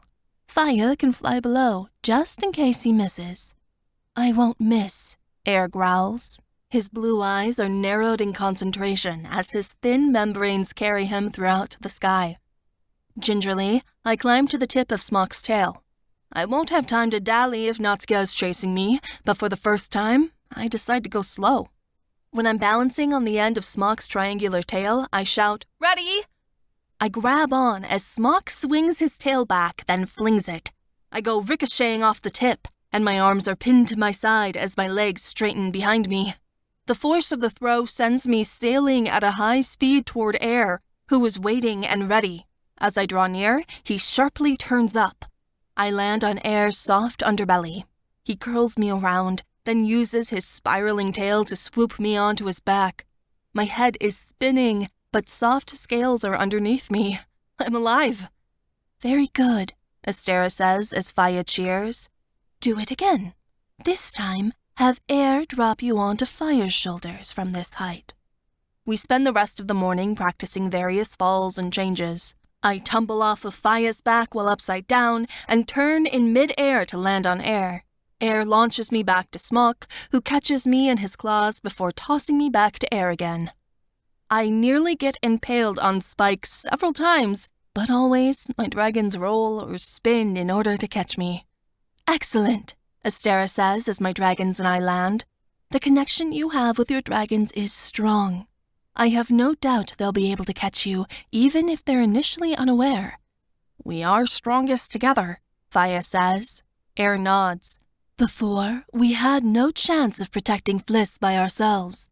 Now that there are 3 of us, the job is easier and better done.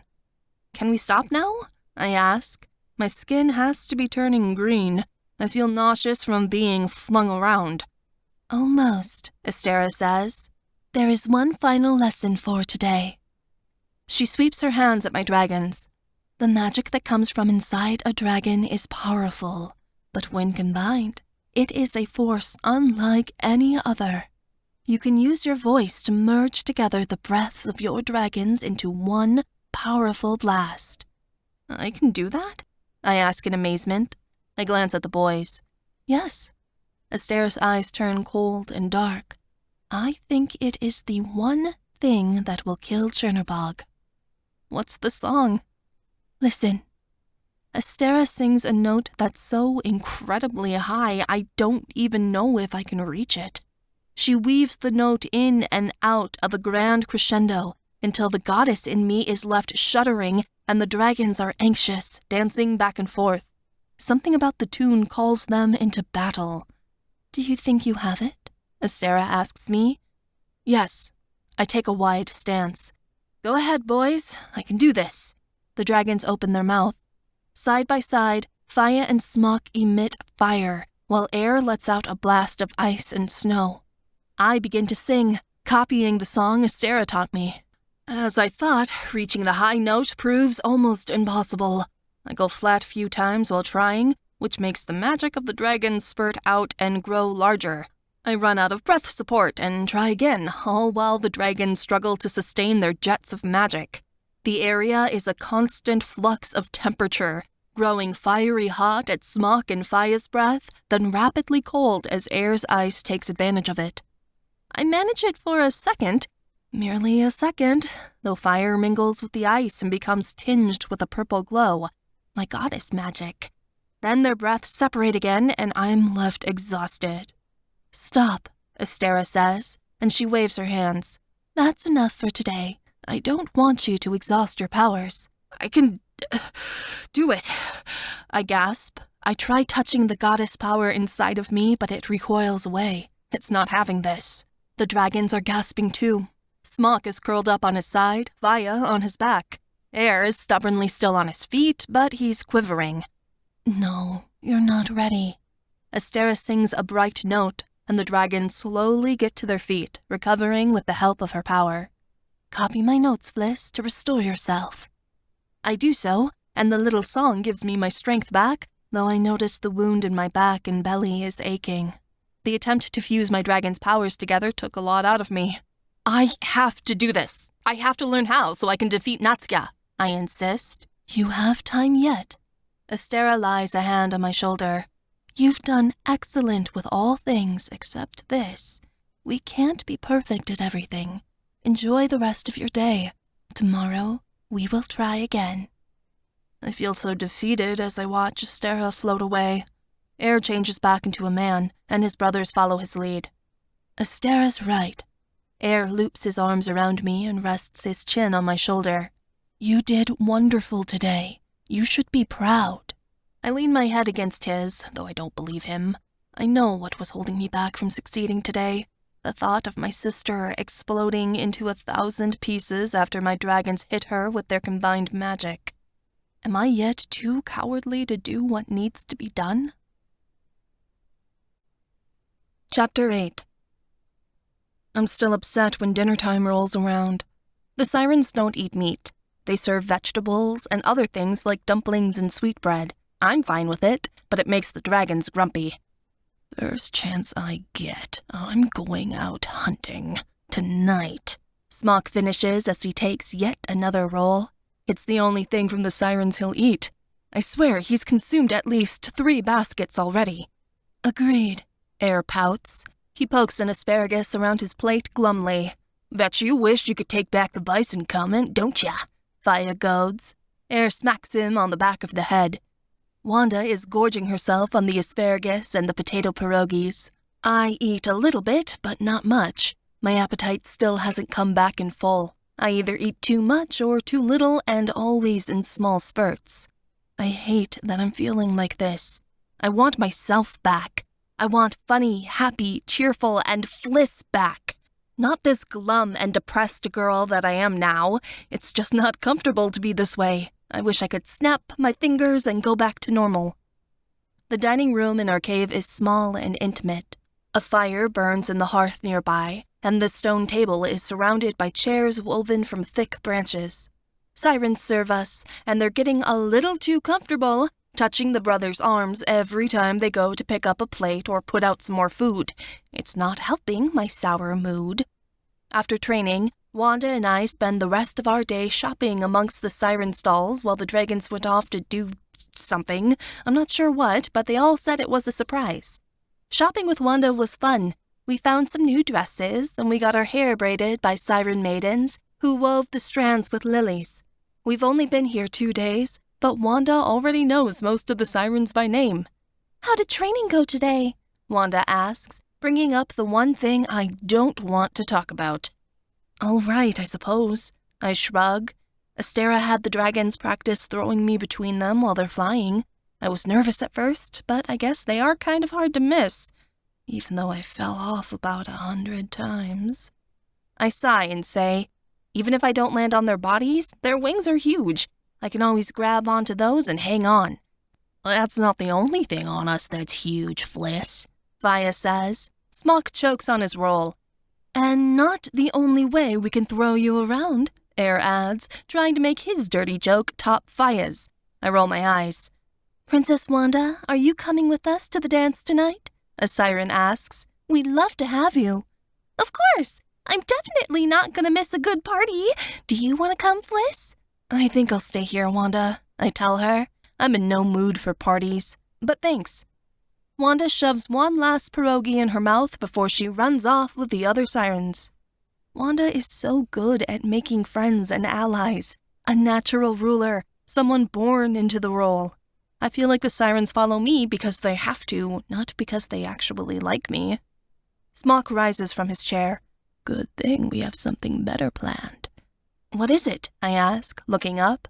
Come on, Faya says, and he takes my hand. There's something we want to show you. The dragons lead me away from the cave and up a nearby hill. A large oak tree stands on top of it. From the tree limbs are tied long strands, at the end of which appears to be dragon scales, red, gold, and silver. There are hundreds of them, and the sound they make as they swirl in the air is lovely. They appear as gemstones dangling amongst the emerald leaves. A tree of garnets, fire opals, and diamonds. Watch this, Smock says. He changes into a dragon and lights a nearby cauldron. The light that emits from the flames shines onto one scale and another, until the light is reflecting off all the scales and creating an illusion of a rainbow all around the tree. I smile broadly. It's gorgeous, boys, I breathe. My fingers play with the scales dangling from the tree limbs. I turn back to my dragons. You did this for me? We figured you needed some cheering up. Air pulls a large log beside the tree and sits on it. His brothers take a seat beside him, and I sit on Air's lap. I wrap my arms around Air's neck and kiss him. Save some thanks for us. Smock pulls me onto his lap. and I kiss him just as deeply. I lay across both his and Air's legs to kiss Fire. He leans down and cups my cheek, making his kiss fiercer than Smock's and longer than Air's. What kind of a blessed life do I live? This is paradise. What you don't know is that we just got done shedding, Fire says. Smock smacks himself in the head and Air sighs. I laugh, loud and true, like I haven't done in a long time. You ruined the moment. I haven't ruined anything. It's true. I giggle. His brothers smile at the fact that Faya was able to make me laugh. I kiss all of them again, hard and fast. I can feel temptation rousing in them as they give throaty growls and their hips move underneath me. This is it. I get another chance. Let's do this, I say. I start untying my dress and shove it down, so the top of it is pooled around my middle. I kiss Smock again and put his hands on my waist. Smock pulls away. Hold on. Smock slips the dress back over my shoulders. We should talk about this. Let's do this? Air raises an eyebrow, mocking me. You're not going into battle. There are swords involved, Faya argues. Air gives him a steely glare, like he wants to hit him. One step at a time, Fliss, Smock says. We want you to be ready. I don't want to wait. I want all of you, now, right here, under this tree. I point to the ground. She's throwing herself at us, boys, Faya says, and he wiggles his eyebrows. Gross. Smock narrows his eyes. Shut up. This is serious. Why does it always have to be serious? I groan. I just want to have fun, to enjoy my life, with you, to forget. You're still hurt. Smock dares to put a hand on my middle where my wound is. We don't know how deep that wound goes. We should take it slow. You don't understand. None of you do, I say, frustrated. I don't feel like myself right now. I just want a distraction, something to bring the old me back. It's all right to not be yourself at the moment, Smock says. Yes, Air agrees. You just went through something terrible. All of us did. I know, but I'm not handling it, I argue. I'm falling apart. There's nothing wrong with falling apart. Eventually, you put yourself back together. All of us know. Faya gestures to his brothers. The truth is, Fliss, you will never be the old you again. You'll always be someone different now. But that doesn't matter to us. No, my insides cave. It can't be true. You can't force yourself to recover. That takes time, Smock says gently. He brushes back a strand of hair that's fallen out of my braid and tucks it behind my ear. You don't change overnight, and having sex with us, as badly as you want it, is only a bandage that you're covering up your pain with. I frown. Air titters. Oh, Fliss, don't do that with your lip. I hate it when you pout. I'm not doing anything. I cross my arms. I just hate that I have to wait. That Natsukia made me like this. Probably forever. We never said never, Smock says, flabbergasted. Aye, Faya agrees roughly. My dragon can't hold himself off forever. One of these days, it is going to take you rough and fast. How about slow for the first time so you don't rip me in half with that giant part of yours you keep bragging about? I ask, and Faya laughs loudly. By the way, Smock says cautiously, how are we going to handle that when the time comes? Should we go separately? I think we should do it together, Air suggests, in the order Fliss met us. That means you get to go first, Faya says, and he claps Smock on the back. Lucky boy. Smock reddens, and Fire roars again before he wipes tears from his eyes. I agree, Faya finally says. Together it is. That would be the best way to do it. That's because the three of you like watching, I say back coyly. Air looks devious. Faya doesn't try to hide it. Smock, though he appears innocent, is far from it. I know what his true feelings are. Hey, now that's enough of that sass, Faya says. Keep talking and we'll take turns taking you across our knee and you won't be able to sit for a week after. Faya's eyes are glimmering. Uh-huh. I cross my arms, and I bet the three of you will enjoy every minute of it. The brothers give devilish looks to each other, and I can't help but grin. Smog takes a scale out of his pocket and hands it to me. By the way, give this to Wanda. I know she always wanted to make dragon jewelry. Thank you, I say. Wanda will be ecstatic. I know she will be. I'm glad the two of you made up. You're too close of friends to be fighting, Smog says. Smog then leans in close, so he's whispering into my ear. By the way, dear girl, one day I want you to sing my song for me again, in private. His brothers hear him. What the hell, eh? I didn't get a song, Faya says. Me either. Air crosses his arms. I want one. I'll make songs for all of you, I promise. One for each dragon. Oi, but that's not good enough now, Air says, and he leans forward. Sing us what you wrote for Smog. I'm curious. Fliss, don't. Shut up, you. It's only fair since we don't have one of our own yet. Faya is looking at me with doe eyes. Go on and sing it, Fliss. I clear my throat, feeling embarrassed. All right, but don't say I didn't warn you. Smog, cursed dragon, the fire in my soul. When I'm done singing Smog's song, both he and I are blushing. There were some provocative things in that song I didn't notice the first time I sang it. Faya is never going to let Smog live it down. She's hot for you, brother, Faya offers. Looks like our little Fliss isn't as sweet as we all believed her to be. Doesn't mean anything now, I sigh dramatically. I'm currently cursed to be a virgin because of my evil sister. That doesn't mean we can't enjoy the kisses from your lips, Smog says. Though he was embarrassed by the song, he was also stirred by passion, which my siren magic created. There's a smoldering in his stare only a dragon can give. His hands wrap around my back and pull me closer. Aye, Faya rumbles. All of us would like to make sure you know you're loved. He shifts closer, and air moves around to my back, kissing my neck deliciously. I wanted a distraction. I got it. Chapter 9. And so, a month passes, though the days aren't filled with endless days of pleasure with my dragons, as I had hoped, but a lot of hard work. Training with Astera becomes more difficult.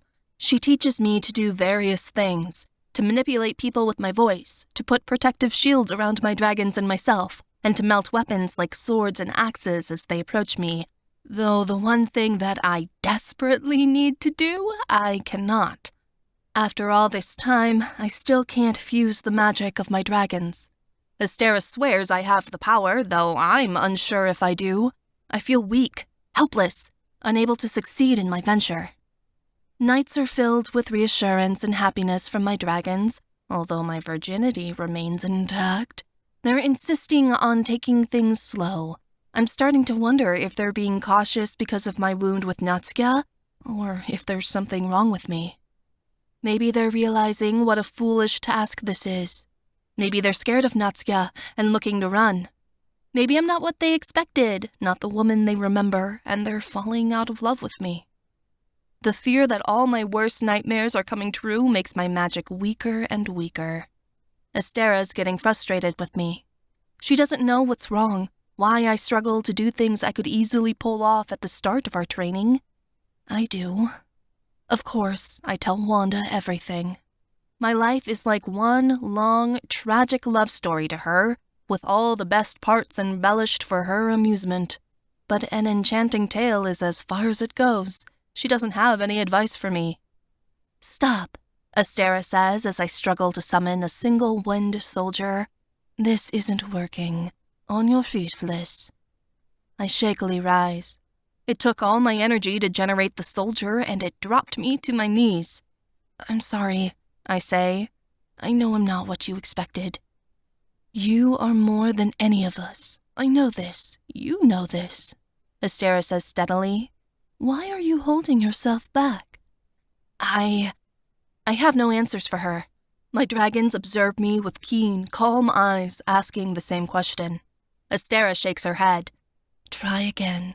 Seek out your power once more. Astera's voice is cut off by a collection of shrill screams. Her head snaps to the side, as does mine. The sirens. They're giving a warning cry. Astera and I run to the edge of the stone circle, and my dragons follow.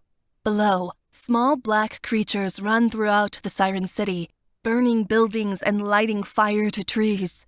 They have crooked little bodies and appear as goblins, with wide smiles that spread from ear to pointed ear and sharp, tiny teeth. Little wings like bats beat furiously to keep them aloft. Minor demonic fae, Faya hisses. He takes off, roaring his fury at the miniature warriors. Smock and Air follow. I climb onto Air's back at the last moment as he takes off toward the demons. The sirens are fighting back. They sing songs and lunge out with whatever element they're composed of, fire, earth, air, or water. Demons are drowned, set ablaze, or buried as the ground reaches up to suck them underneath.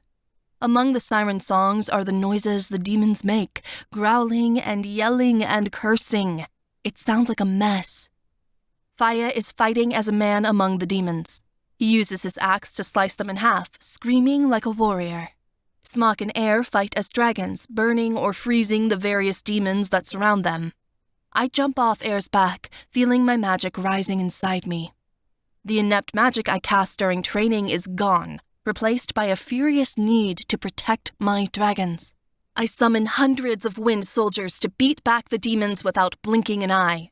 At my song, the soldiers rush forward toward the enemy, and the light from the sun increases, burning the skin of the demons. The demons throw their arms up, uselessly trying to protect themselves from my magic. They're on the retreat. Victoriously, I continue to push them back. But then, a collection of them falls upon Faya. The dozens of demons hold him down, throw his axe to the wayside, and carry him away. Faya fights back, but with every demon he kills, another comes to take its place. A large black portal, spinning and sickening, opens up in thin air. The demons are carrying Faya toward it. Faya! I scream. He reaches out for me as the demons carry him through the black portal, which shuts the moment the demons leap through it. He's gone. I fall to my knees and skim the air where the portal was with my fingertips. Faya, the demons took him. He could be dead by now. My wind soldiers disappear, and all the magic goes out of me again. I'm weak once more. There are no siren bodies, only the corpses of demons. None of my people have been harmed. Something about this just isn't right. This wasn't an attack. They took Faya on purpose, Astera says. She helps me to my feet. Follow him, Fliss. Down to the underworld. Rescue your dragon and return here to our borders. Where can I find it? I ask harshly. Where can I find the person that took Faya from me and tear them apart? The entrance to the underworld is at a cave system west of the Tatra Mountains. The god who rules there is Nia. He is the one who ferries souls to the other side, Astera says. He is the one who sent the demons to take your dragon. He wants to speak with you. Find out why. I nod. I climb onto Air's back and grip his mane tightly. All I can feel coursing through me is revenge. Come, Smock and Air. We're going to the underworld. Chapter 10. It's nightfall when we finally land at the caves. By this time, my stomach's in knots thinking about what's happening to poor Faya. Perhaps he's being tortured or mutilated. Maybe he's already dead, though I doubt it. There'd be no point in kidnapping him just to kill him. What horrors did Nia, the god of the underworld, force upon him? He'll be all right, Fliss, Air reminds me as I slide off his back. This is Roos we're talking about. I nod, but I can tell his brothers are worried too. We hardly spoke on the way here, just flew as fast as our wings could carry us. Smock changes into a man, then finds a gap within the side of the mountains. "In here," he says. "This is where it starts." The three of us slide in. Smock lights a torch and holds it up to piece the darkness inside. The caves are gorgeous. They're made of limestone and glow a harsh red as the flare of the torch lights the way. There are deep caverns and large pathways that turn into short and skinny ones. Rocks dot the floor, and we have to duck beneath the ceiling's jagged edges. A few times we pass water, sparkling like sapphire crystals in small pools at the cave's bottom. But we're not here to take in the sights. The three of us wander directionless around the caverns, not sure where to look. I nearly fall off the side into a dark cavern below. Air has to grab me to keep me from tumbling to my death. This is a dangerous place. "Where are we supposed to go?" Smock asks in frustration. He kicks a wall. "We're going in circles." Air, ever in control, puts a hand to his chin and surveys the area. "I don't know. There must be some reason to this place." "It's a cave," Smock says bluntly. While they're bickering, I move on ahead. Smock has given me a torch of my own, and I hold it up high to see as much of the cave as I can. "No," I whisper when I notice it. It's the white moth again. It's sitting calmly on a rock, fluttering its wings. How did it get down here and so far away from the siren city? When I move closer, the moth flies up and down as if it wants us to follow it. It's leading us to Nia, or to our doom. "Boys," I say, and it gets their attention. "Look." I crouch down, closer to the moth. The dragons still when they see it. "That moth couldn't have gotten down here on its own," Smock mutters. "Someone sent it. They must have. It's a trap." "This isn't natural, Fliss," Air says. "It's some sort of dark magic." "It isn't dark. I know it. I can feel it." I hold my finger out. The moth flutters over and perches there, cleans its feelers, then flies away. It hovers before me. I rise to my feet as it dances in front of my face. "I should kill it," Smock says. He crouches, as if waiting to snatch the moth in his hand and crush it. "No." I throw out an arm to stop him. "Let's see where it leads us." We follow the moth throughout the caverns. As we go, the way the moth takes is sure-footed and true, no drop-offs or scary ledges. The dragons keep their distance, but I stay close to the moth. It makes me feel safe. The moth leads us to another crack in the wall, smaller than the first. I slip through pretty easily. Not so for the dragons. Air has to push Smock through. When Smock's on the other side, he has to pull his little brother through the small crevice. There's a lot of grunting and complaining. I shake my head. They're too big for this. "Wow," I say when I lift the torch to reveal what the moth has shown me. "This is incredible." The cave is filled with poles. Dead poles.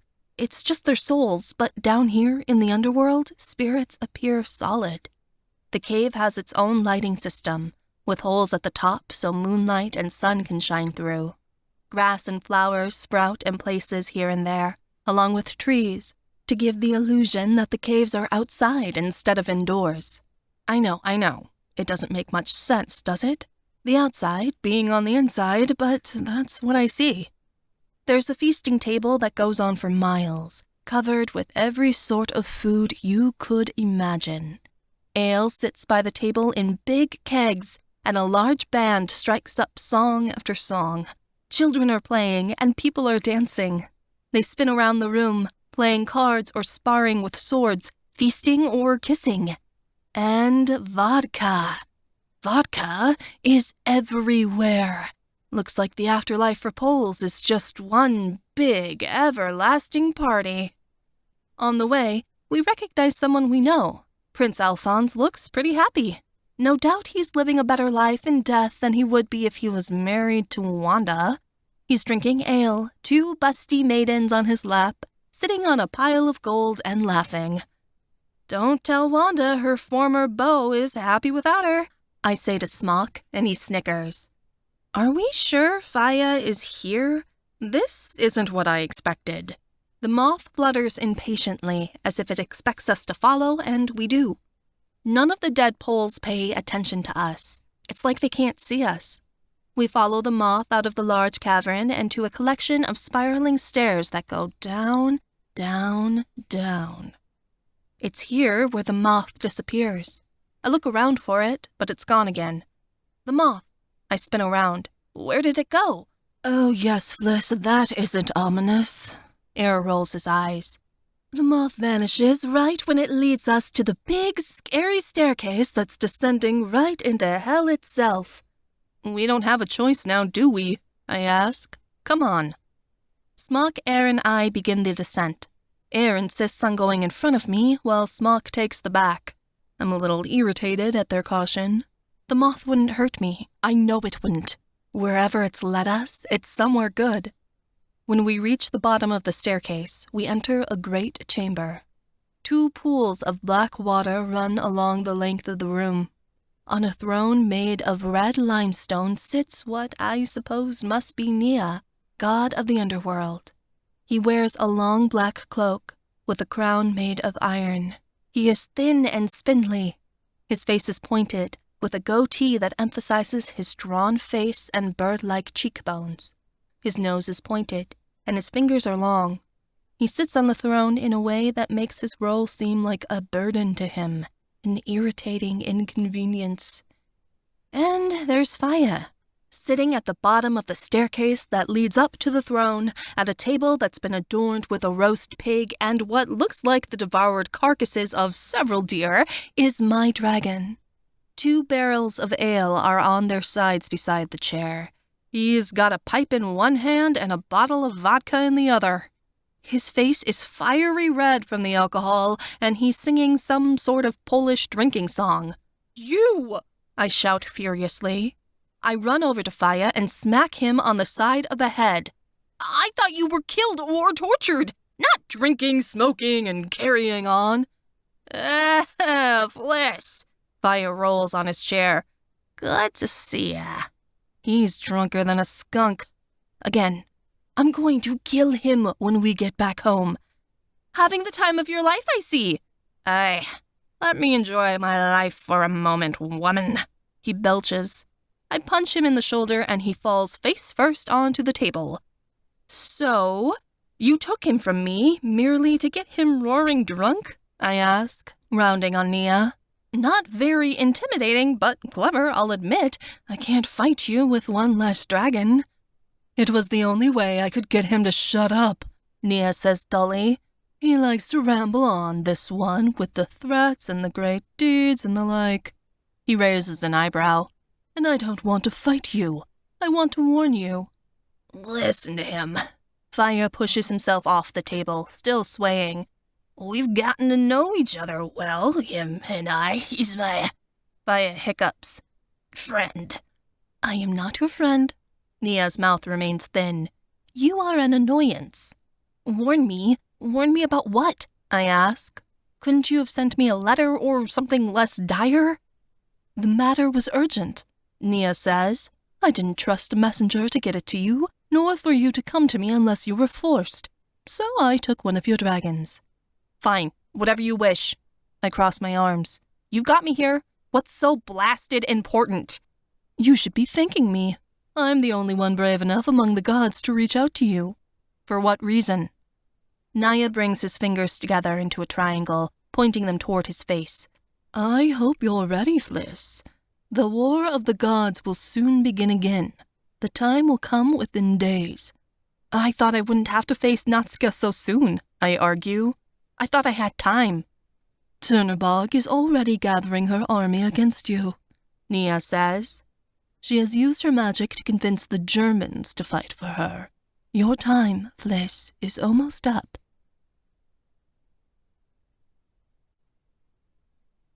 Chapter 11. What? I almost sink to the ground. It takes Air and Smock to steady me. But how, what? She has already killed many gods and goddesses, Nia informs me. The ones that are still left are hiding within Svarog or elsewhere. They fear to fight her. If that's the case, then how can I win? I ask him helplessly. How do you expect me to battle her with just a handful of sirens? You can't. You'll have to rally the help of the gods, Nia informs me. If you have any hope at all to live through this matter, you'll have to travel to Svarog and try convincing the gods to fight for you. Nia gives me a sneer, though I wouldn't count on it. Many are still angry with you for abandoning them when they needed you most. If I were you, I'd leave Poland to her fate and flee the country with your dragons.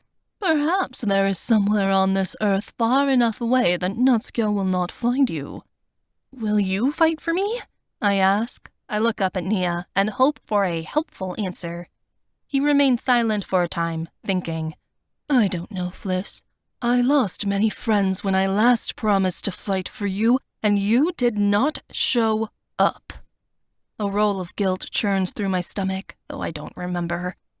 I'm sorry, Nia. Sorry doesn't bring my loved ones back, he replies cruelly.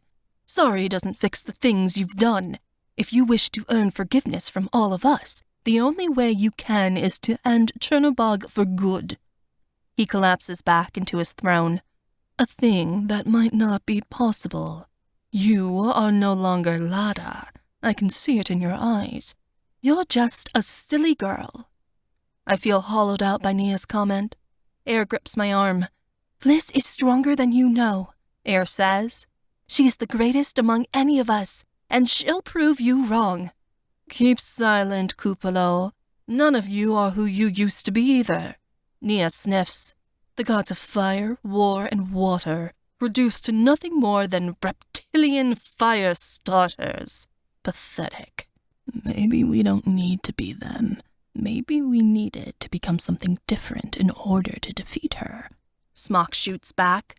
Nia laughs heartlessly. What? A useless mortal? 3 incompetent dragons? You used to be 4 of the most powerful gods alive, loved and feared by everyone. Now look at you. You were defeated by Zirnitra. He is the weakest among us. If you can't beat him, what hope is there to defeat her? Leave my dragons alone, I snap. We were separated before. We're together now. Nothing can stop us, not even Nutska. How sentimental. Nia makes a face. I remember you saying something similar the day before you fled. Well, like you said, I'm not that person anymore. I stand taller. I've changed. I'm different. And maybe I have what I need now to stop her when I didn't before. Nia isn't impressed. We'll see. I chew on the inside of my lip. There's something I've been meaning to ask you. Did you send the white moth? The one that saved my life and the one that's been guiding me since? The moth? Nia sighs dramatically and rubs his temple. Oh, you poor girl, you're so far behind. If I have to explain this to you, there really is no hope. What? I snap. What is it?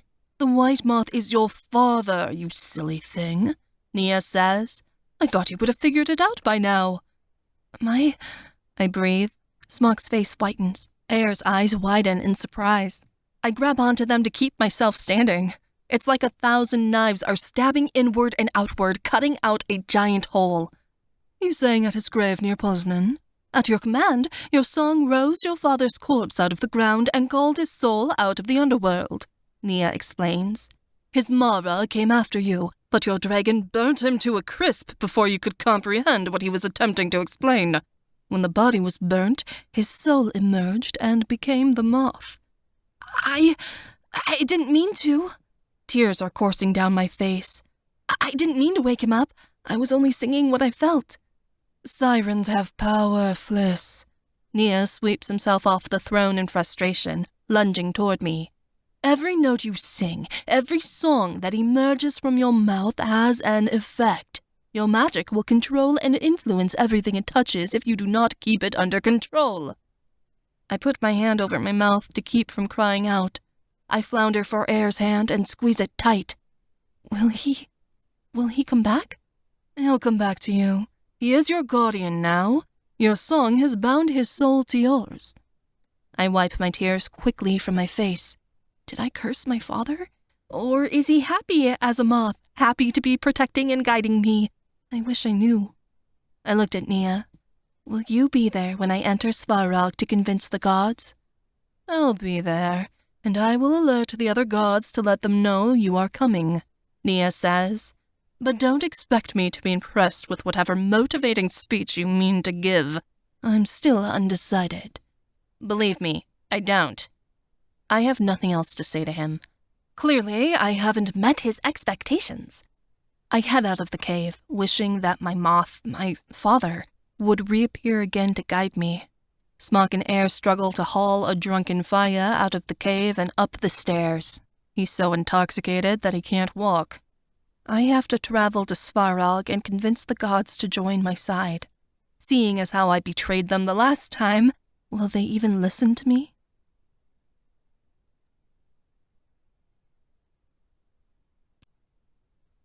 Chapter 12. Faya has a rotten hangover the next day. I'm so sorry, he moans. He rolls over in bed, holding a cold washcloth to his head with one hand as Smock supports a bucket underneath him. I didn't mean to drink so. He hurls into the bucket. Air shakes his head. I caress Faya's hair and try to soothe him. It's all right, Faya. I rub his back. Smock looks like he wants to throw up himself. Just get well. I glance out the window, looking once again for the white moth. I've searched everywhere for the moth, but it hasn't come back. Yet, now that I know the moth is my father, I long to see it. He's not here, Fliss, Air reminds me. He'll come back when you need him. I can't believe I didn't realize, Smock confesses. I know much about mythical creatures. I knew Mara turned into moths after their bodies were destroyed. I just didn't put 2 and 2 together. Too much on my mind, I suppose. I shake my head. We're messing up and missing things. This isn't good. Is Nia right about us? Faya groans and throws up again. I frown. I don't want to leave him now, even if this is self-induced, but I'm supposed to meet Astera soon. Go, Fliss. We'll watch over this useless lug. Air pulls me up from the bed and kisses me on the forehead. Meet up with Astera and continue your training. I nod and leave my dragons. Astera and I agreed we'd fit in one last training session before we went off to Svarog to try and convince the gods to join us. There will be no more instruction after this. From Svarog, I'll leave to battle Natskja. I must learn and retain as much as I can today. This is my last chance. Astera meets me at the top of the circular square again. Climbing these stairs after doing it every day now is no longer a challenge. You've grown, Fliss. Astera has her hands clasped together. When I told her what Nia said, that Natskja will attack within a couple of days, she did not react. She merely pursed her lips and nodded as if accepting what is to come. I didn't like it. Not enough, I reply. The wind blows back my braid. Blossoms flow in the breeze, soft and fragrant and sweet. These are all small pieces of life that I want to cling to, so I don't forget, no matter what end I'll meet. I can't lose my dragons now. Please, by the gods, don't let me lose my dragons. No, Astera shakes her head. Not enough, but there is no more time. It would take years for you to learn everything you would need to be Natskja's equal in battle. So the question rises again. How do I beat her?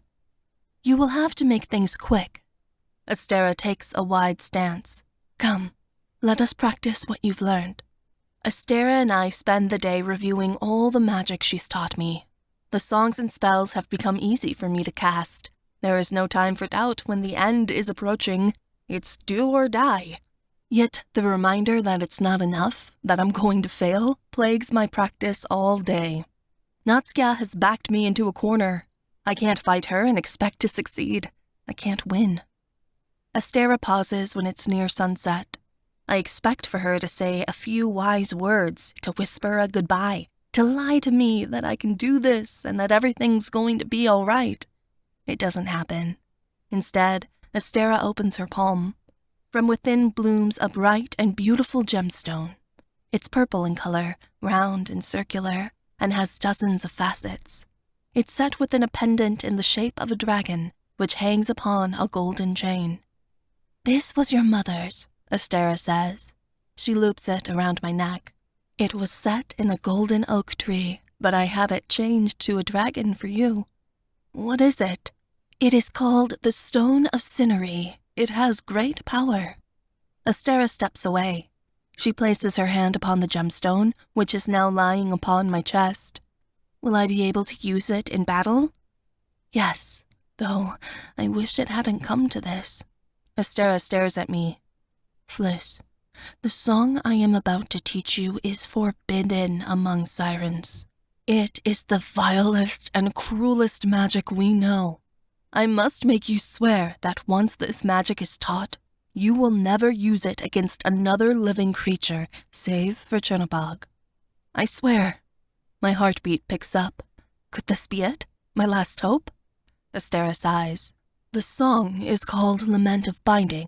Coupled with the Stone of Sinery, your song will bind Chernobog's soul to the stone, and she will be trapped there forevermore." "You mean, if I can't kill her, I have to imprison her?" "Yes, I didn't want you to use it. It has become a last resort." Astera looks away, over her kingdom, her home, as if the sight of it gives her strength. Only the Stone of Sinery has the strength to hold Chernobog and keep her contained. It was forged out of the depths of earth from the first sirens, from their song as they rose to walk among the first man. It is the power of creation itself, and only life may hold death. "How many people are stuck in there?" I ask. I raise the stone to my eye, as if I can peer into it and look. It hasn't been used in over 1,000 years. The last soul that was trapped there has long withered away by now. "But if I put her in there, will I be able to take her out?" I question. She shrugs. "I don't know, Fliss. Would you want to set her free again? You'd most likely have to kill her. Perhaps a better plan, to keep her contained for now, until you grow strong enough to eliminate her completely." My mouth grows dry. The thought of imprisoning a soul forever within a gemstone as the years waste by, a fate certainly worse than death. Is it what Natsuka deserves? "What's the song?" I ask. "What do I have to sing?" Astera hesitates. "Promise me, Fliss. This is a power, a magic beyond all imagining, beyond that even of the gods." "I promise. I won't use it on anyone but Natsuka. Tell me." Astera turns a circle around me. The verse is so. "Fire of the earth, water from the deep, smoke from the sky, I call you into this place. Do not disregard my prayer. Bind they who waste and ruin, who cause misery beyond despair. Chaos falls to pieces, and order will reign supreme." She didn't sing the song, but rather spoke it. When Astera is done, I open my mouth to sing, but she puts a finger to my lips. "Don't sing it. Commit it to memory. To even speak such words here from you would wreck our city." I gulp. Astera repeats the verse 3 times more, and by the 4th time, I've got it memorized. The song makes me sick to my stomach. To think of doing that to someone, even Natsuka. "I have nothing else I can teach you," Astera says. "Not in so short a time. War approaches, and I need to ready the sirens." "Do what you must, Astera. You've been a great teacher," I tell her. "I'll summon you when it's time." Astera leans forward. She places her hands on my shoulders and kisses my cheek. "You would have made your mother proud, Fliss." She doesn't know how much those words mean to me. As Astera leaves me alone, I sit down, tucking my legs underneath me. Even now, the city seems so peaceful. The sound of sirens laughing, feminine voices, noises of women drift up to me from the nation below. It's incredible to think that with a short, simple song, all of it could be gone. I close my eyes. Inside, I'm quivering. I can feel the eyes of Natsuka, searching for me with her harem. Zirnitra roars out my name. Titus digs through the caves, and Bryant hopples over mountains. Towns burn, fires rage. Through the connection I have with my sister, I can feel her rage. She's looking for me, watching me, wanting me. The magic of the sirens protect me here, but it won't forever. Soon, if I don't leave, their barrier of protective magic will crack, and Natsuka will know where I am. She'll come here and destroy everything. The sirens will be no more, and it will be my fault. It's just another reason why I have to leave here. Journeying to the gods in Svarog is a way to distract Natsuka, so she'll leave the sirens alone. I don't really believe they'll rally with us. They'll be lucky if they don't kick us out. There is something soft fluttering on my nose. I open my eyes. The white moth is here again. It's looking at me, moving its tiny, fluffy feet and reaching out with feelers. Papa! My eyes get watery. Tears start dripping down my face. I don't know what I'm doing, Papa. I'm not strong enough to face this. The moth crawls across my nose, over my face, and across the tears. It flutters onto my knee, hopping up and down. This is useless, Papa. I'm leading the men I love to their death. I'm leading people I love to their death. I wish I would have just faced Natsuka the first time around when I was still a goddess. I was so cowardly. Now I'm weak and frail. I put my head in my hands. I'm going to ruin Poland. It'll be my fault when she levels everything. I wish I could force myself to be capable of doing this, but I can't. The moth beats its wings against my fingers. I spread them wide. The moth hovers in front of me, not going anywhere, with me always. I'm glad you're still here with me, Papa. The moth lands on my cheek again. I just wish Mother could be with me too. The moth breaks away. It flies up and up, into the cover of the trees and the clouds. I start crying harder, thinking that he's gone. Then something happens. The clouds part. Tree limbs move out of the way of their own accord as a light and airy tune drifts out of the sky. The moth comes down from the skies, bringing along with it a brilliant ray of light. The light shines down and onto me, bathing me with acceptance. Mother? I whisper. I stand, reaching out with grasping fingers to touch the light. Is that you? The voice increases in intensity. It's a lullaby my mother used to sing when I was a toddler, faint but still memorable. As the voice grows louder, I feel a pair of arms wrap tightly around my shoulders, and the moth nestles in my hair. Shadows loom and night grows long, but there is nothing within you that can't be beaten. What is inside you is greater than what lies outside you. You will find your way again, and that road will lead you home. What may be lost isn't lost forever, and you aren't lost at all.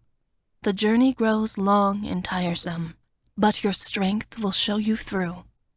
The day grows long and repetitive, yet life is always worth living. Love is what makes it worth living. Love will show you the way back again, in a world of gods and men. I can almost see her. I recall what she looked like. Hair of yellow corn silk, blue eyes that pierced like jewels, and a voice that whispered like a river stream. She always smelled like dandelions.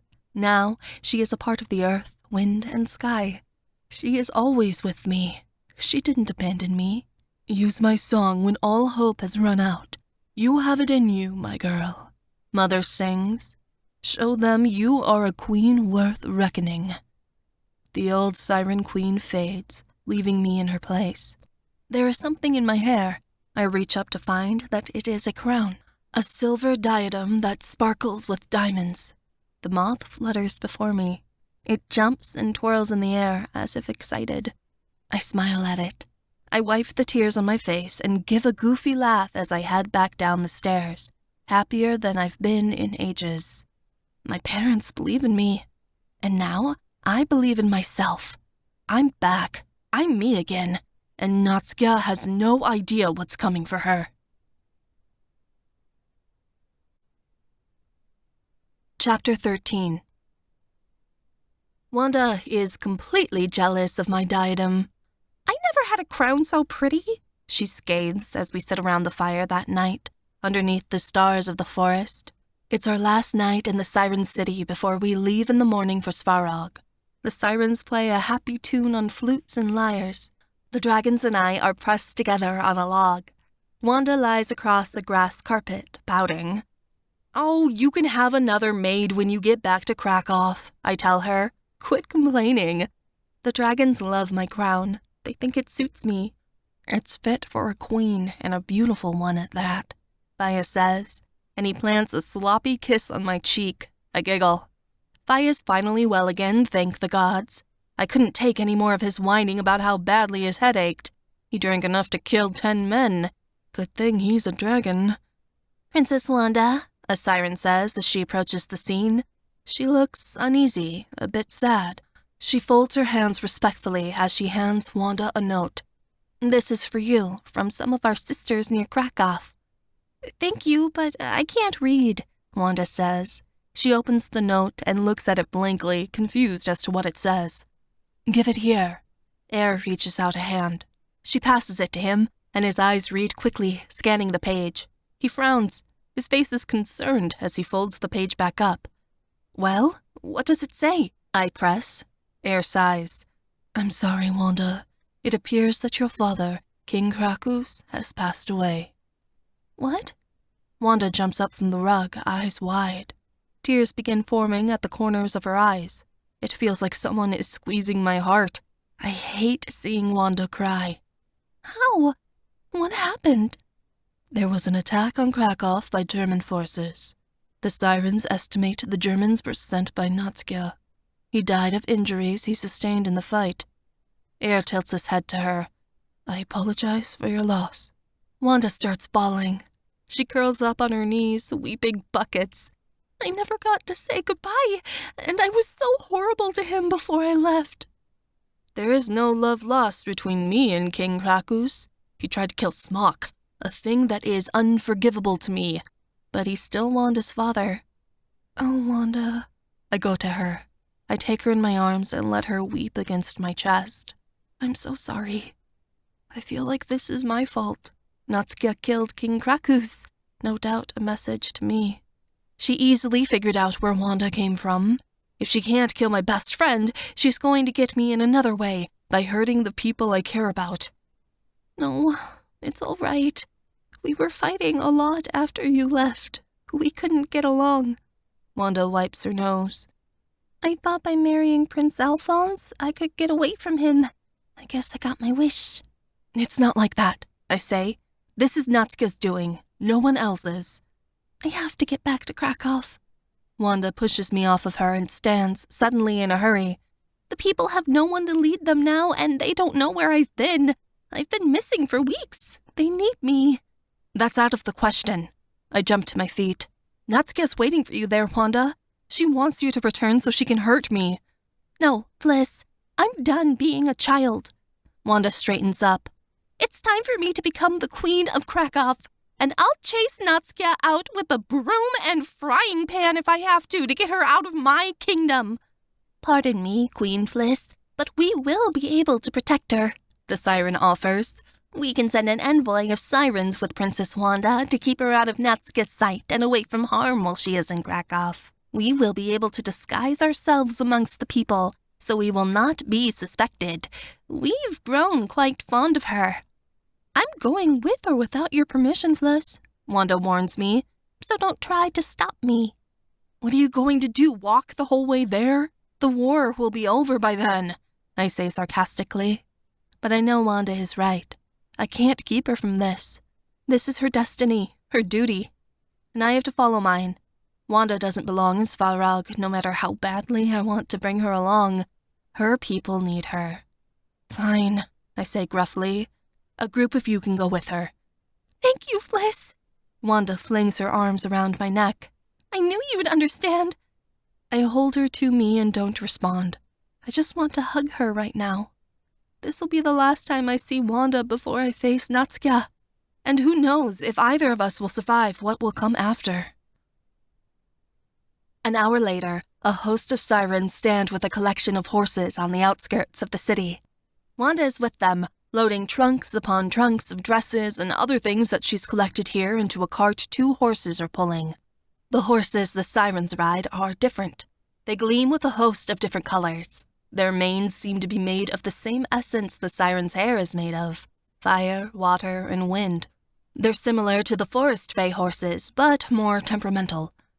"Oi, girl, you're returning to war, not moving," Fire tells her as Wanda struggles to load another box on top of the cart.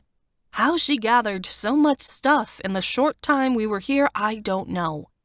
"A girl has to be prepared," she grunts. She finishes loading the boxes, then turns back to me. "Again, Wanda, sorry about your father," I offer. "Don't mention it. They'll cry the whole way there." Wanda's eyes water again, and I change the subject. "Once we rally the gods and goddesses, we'll head Natsukia off at Krakow," I say. "That's where the fight will be, near Vavel Hill." "I'll be waiting for you, Fliss," Wanda says. She hops off the cart and throws her arms around me.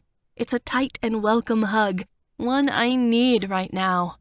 "All my life, since I met you, I knew you were going to be my greatest friend," Wanda says. Her tone grows thick again, and it's not because of her grief. "And I'm not going to leave you. Not when we're at the end, or the beginning, or wherever we're going." "Oh, Wanda." I embrace her back tightly. "This really is goodbye. The first one was hard enough. This one is so much harder. Take care of yourself. I love you." "I love you too, Fliss, Dragon Maiden, greatest of friends. And you 3. Wanda yanks herself out of my arms and points at my 3 dragons, who recoil from her harsh glare. "I swear, if you let anything happen to her, I'll kill all of you." "Slowly. I don't care if you are dragons." "There's no fury in man nor beast like that of a Polish woman," Faya mutters to Air, and he nods seriously. Wanda climbs onto a windy siren horse. She gestures to the sirens behind her and says, "Come on, girls, we've got some men to boss around." Wanda leads the way as the envoy leaves. I watch them go until the tails of the siren horses vanish within the darkness of the path, out of the summer land and into the snowy woods. "We've got to go now too," I say to my dragons. "There's no use dallying around here." "Right." Smok transforms into a dragon and stretches his wings. "Back on the road again." I climb onto his back and look down. Astera and most of the other sirens have come to see me off. I reach down to grab Astera's hand. "We will meet you at Krakow in a few days' time," Astera tells me. "There we will be ready to fight for you." I squeeze her hand. "Thank you, Astera, for everything you've taught me." "You don't have to thank me." Astera lets go of my hand. "Farewell, Dragon Maiden, and good luck." I wave to her, and Smok takes off. Faya and Air transform into dragons and follow us. I instantly miss the warmth as the cold, snowy air blows all around us. A blizzard. Winter is well underway now. Whatever troops we or Natsukia summon that don't die in battle will be killed by cold and illness. It's the chaos she wants, the pain. I'm determined to rip it away from her and replace it with happiness again. We discussed where we were going before we left. Speaking to Zazila and Piorin is our best chance of getting into Svarog. After a few hours, we descend into their forest, and cold becomes heat again as darkness surrounds us, and we enter into a land of soft rainfall in springtime. All these fluctuations of temperatures and seasons are confusing my body. It doesn't know whether to be hot or cold. Piorin and Zazila's house is just a short walk away. I go forward, hoping our old friends will be patient enough to help us a second time. I knock on the door. Zazila's head peeks out. Her eyes narrow at the sight of the 4 of us clustered on her doorstep. "What do you want?" "I need to get into Svarog," I tell her. "Can you show me where it is?" "A goddess doesn't look for Svarog. She simply wishes for it, and it's there," Zazila tells me harshly. I blink. Zazila opens her door with a sigh. "Come in." We step into her cottage. The dragons have to duck their head to fit into the house. It's tiny, clustered with a collection of items such as books, candles, and vegetables in baskets. I bump into Zazila by accident. Sorry. I look down at the bump protruding from her belly. She's pregnant, something I didn't realize the last time I was here. She won't fight with us. I'm surprised she's helping us now. Piorin is by the fireplace, reading something. He throws the scroll down at the sight of us, his mouth a downward line. You're back. We need to get to Svarog. The gods... We know. Piorin stands. We knew you'd come looking for us eventually. And your answer is?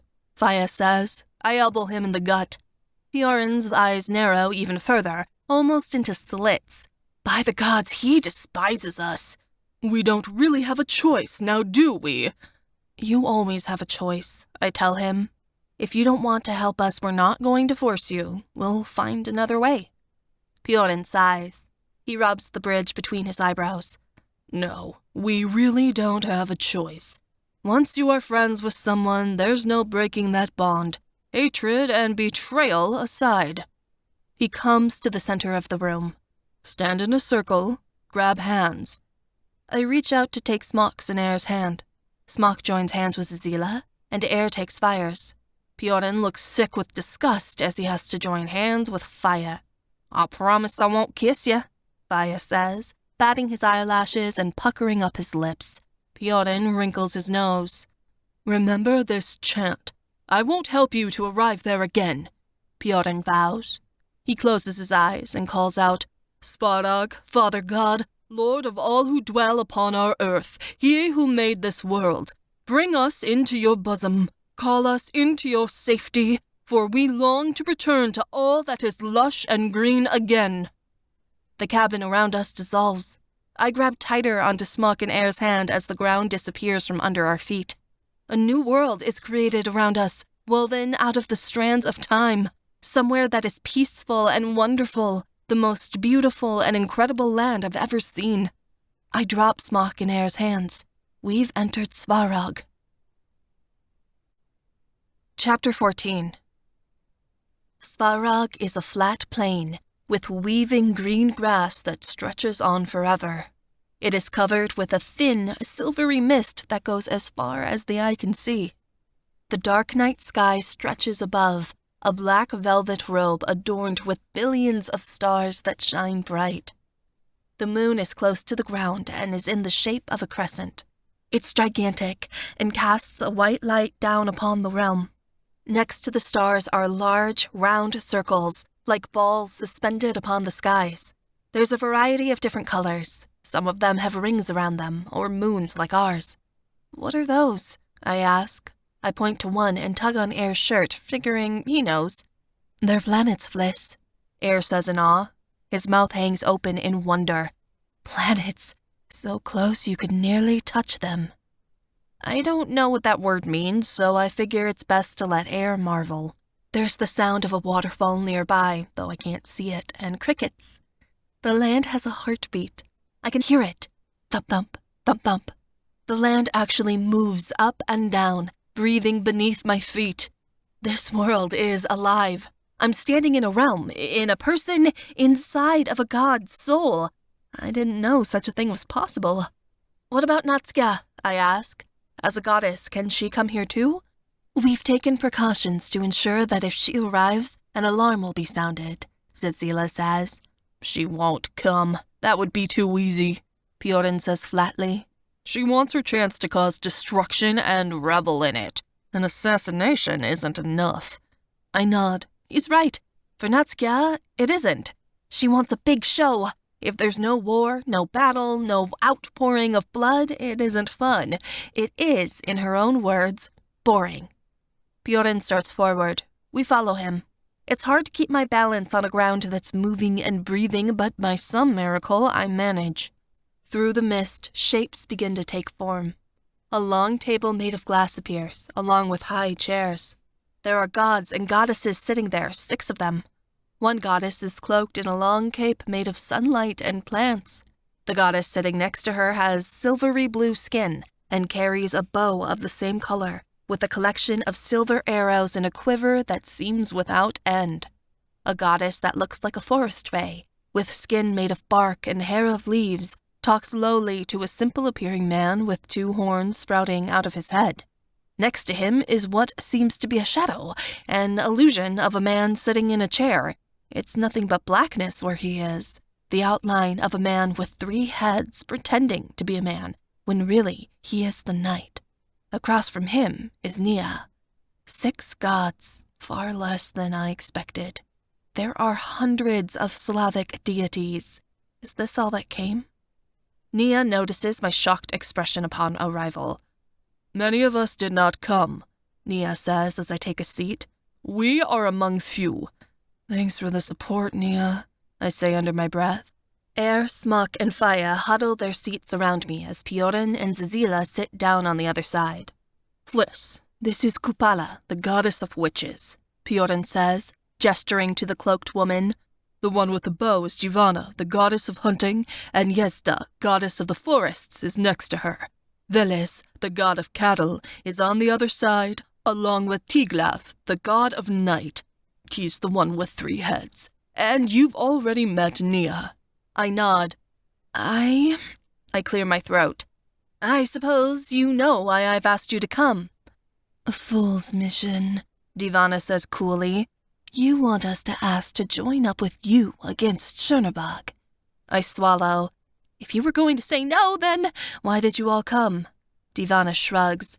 "Curiosity." "Curiosity. If they're curious, well, then I'll answer their questions." "What do you want to know?" I ask. "How you plan to beat her, I suppose," Kupala asks. "There isn't a plan of attack on Earth good enough to defeat Chernobog, but it's honorable of you to try." A lick of anger stirs in my gut. Faya grabs my knees, tells me to be calm. "I don't have a plan," I confess. "I was just going to do it." Kupala lets out an irritating laugh and looks at Nia. "She's even worse than you described," she tells him. "Listen to her," Air says firmly. "She deserves to be heard.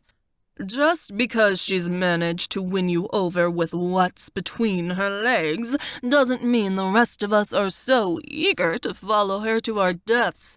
Nia shoots back. "Wake up, you stupid boy, and face reality." Smok jumps up. His hands slam onto the table. "You won't talk about her that way," he growls, his skin's rippling. He's about to change and attack Nia. "Smok, sit down," I whisper. "We can't afford to make any more enemies." Smok slowly returns to his chair. The other dragons stay put, but I can tell they're smoldering. The temperature is rising over here. Nia better keep his mouth shut unless he wants to become a dragon snack. "Look," I start. "I understand that you're all angry with me. Some of you might want to take revenge. I might even let you if Chernobog wasn't running free." I lean onto the table. "But she is, and we have to stop her." "Who's we?" Yezda snarls. "There is no we. You left us all to die the last time you called for our aid. How do we know you won't do the same again?" "Because the lives of my dragons are at stake," I tell her. "Call it selfishness, but we can't keep doing this anymore. There is no more running. There's nowhere else for us to go. We're out of options." "So you come crawling back to us when you're backed into a corner and have nowhere else to turn? Typical of you, Lada." Yezda snorts and flings herself against the back of her chair. "I'm not Lada," I say lowly underneath my breath. I have to control myself, keep myself from screaming. "No? Then who are you?" Yezda snarls. "Do you want to know who I am?" I ask, voice rising in anger. "I am Fliss, the Dragon Maiden. I've journeyed across Poland, breaking curses and surviving wars. I've lost my parents, lost my dragons, and lost my life too many times to count. I have been burned, bruised, kidnapped, enslaved, broken beyond belief, and nearly killed, but I'm still here." I take a deep breath, shuddering as I do so. "I am not Lada. Not anymore. I know that's who you were all expecting, but she's not here anymore. I am. I'm sorry if I'm all you've got and if I'm not enough in your eyes. But I have to believe that I'm enough. I don't have any choice. I'll face Chernobog with or without you, and that's the truth. Without you, I'm probably going to die. I look up. I know it's no less than what I deserve, but this is bigger than me. I slap my hand upon the table, and several gods jump. Do you honestly think that once Chernobog is done with me, she'll leave all of you alone? No. She'll conquer Poland, and then she'll move on to the next place, and the next, until there's no country on Earth that isn't hers, and then Svarog is next. There will be nowhere to hide, and it's you she'll be hunting instead of me. My body's shaking. I'm asking you to forgive me and do for me what I didn't do for you so long ago. So please, please, help us. The gods stare at me. Moments pass. I realize how desperate I appear, and I've shown that to them. Shown them how weak I am. They'll never join us now.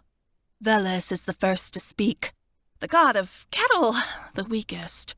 I'll stand with you, he says. Chernobog has been on my mind for too many years. I've longed to put it to rest. Thank you, I breathe. A god of cattle is better than nothing, and he's so brave. Brave enough to be the first, to offer his power when he's certain to be outcasted by the others for doing so. Kupala shakes her head. I must be out of my mind, she mumbles. But you're right. It doesn't matter if I'm fighting for you or who I'm fighting for. Chernobog has to be stopped regardless. Yezda runs her fingers through her leafy hair. You have convinced me too, though it's a truth I've always known in my heart. No matter who does it, Chernobog's end must come, one way or another. Fiorin nods. It's settled. I'll go into battle once again, Fliss. He points at me. Though if you betray us again, I will come searching for you myself, and the hell that will rain down on you from the skies will be more devastating than any pain Chernobog could bring. I'm not running, Fiorin, I tell him quietly. Not this time. Huh. He turns away. We'll see. Zazila winces and puts a hand on her stomach. I'll join you. I'll do the best I can. No, Zazila, Fiorin starts. You're carrying our child. You can't go into battle while pregnant. As your husband, I forbid it. Zazila puts her hand on Fiorin's gently. Not even Svarog could stop me from fighting alongside Fliss now, she tells him tenderly. Fiorin's face softens, and he cups her cheek lovingly. Everyone looks at Nia. He sighs rather dramatically and rolls his eyes. I always did have an attraction to the dark and dramatic. I'll come for no other reason than it'll be enjoyable to see Fliss fail when the time comes. Chernobog always liked me anyways. I'm sure I can convince her to give me the easy job once she rules everything. Faya spits in his general direction. Nia sneers at him. The black, three-headed shadow god says nothing. But he doesn't protest either, so I take that as his answer. All of you are fools, Divana hisses. She stands from her chair and kicks it over. I'm not joining this ridiculous crusade. I've sacrificed enough. You've lost more than all of us, Divana, Zazila says softly. You have more reason to fight than anyone. Please, come. Trishna would want you to do this. Trishna would want me to stay alive, Divana snaps. My lover wouldn't want me running into battle for the filthy whore who caused her death. Watch it. Air growls. Divana gives him a rude gesture. You wouldn't have come if you didn't have hope against hope that I could do this, I say, and Divana glares at me. You would have stayed away. And you don't understand. Being a slave, living under a tyrant, it's worse than death. I quiver while remembering it.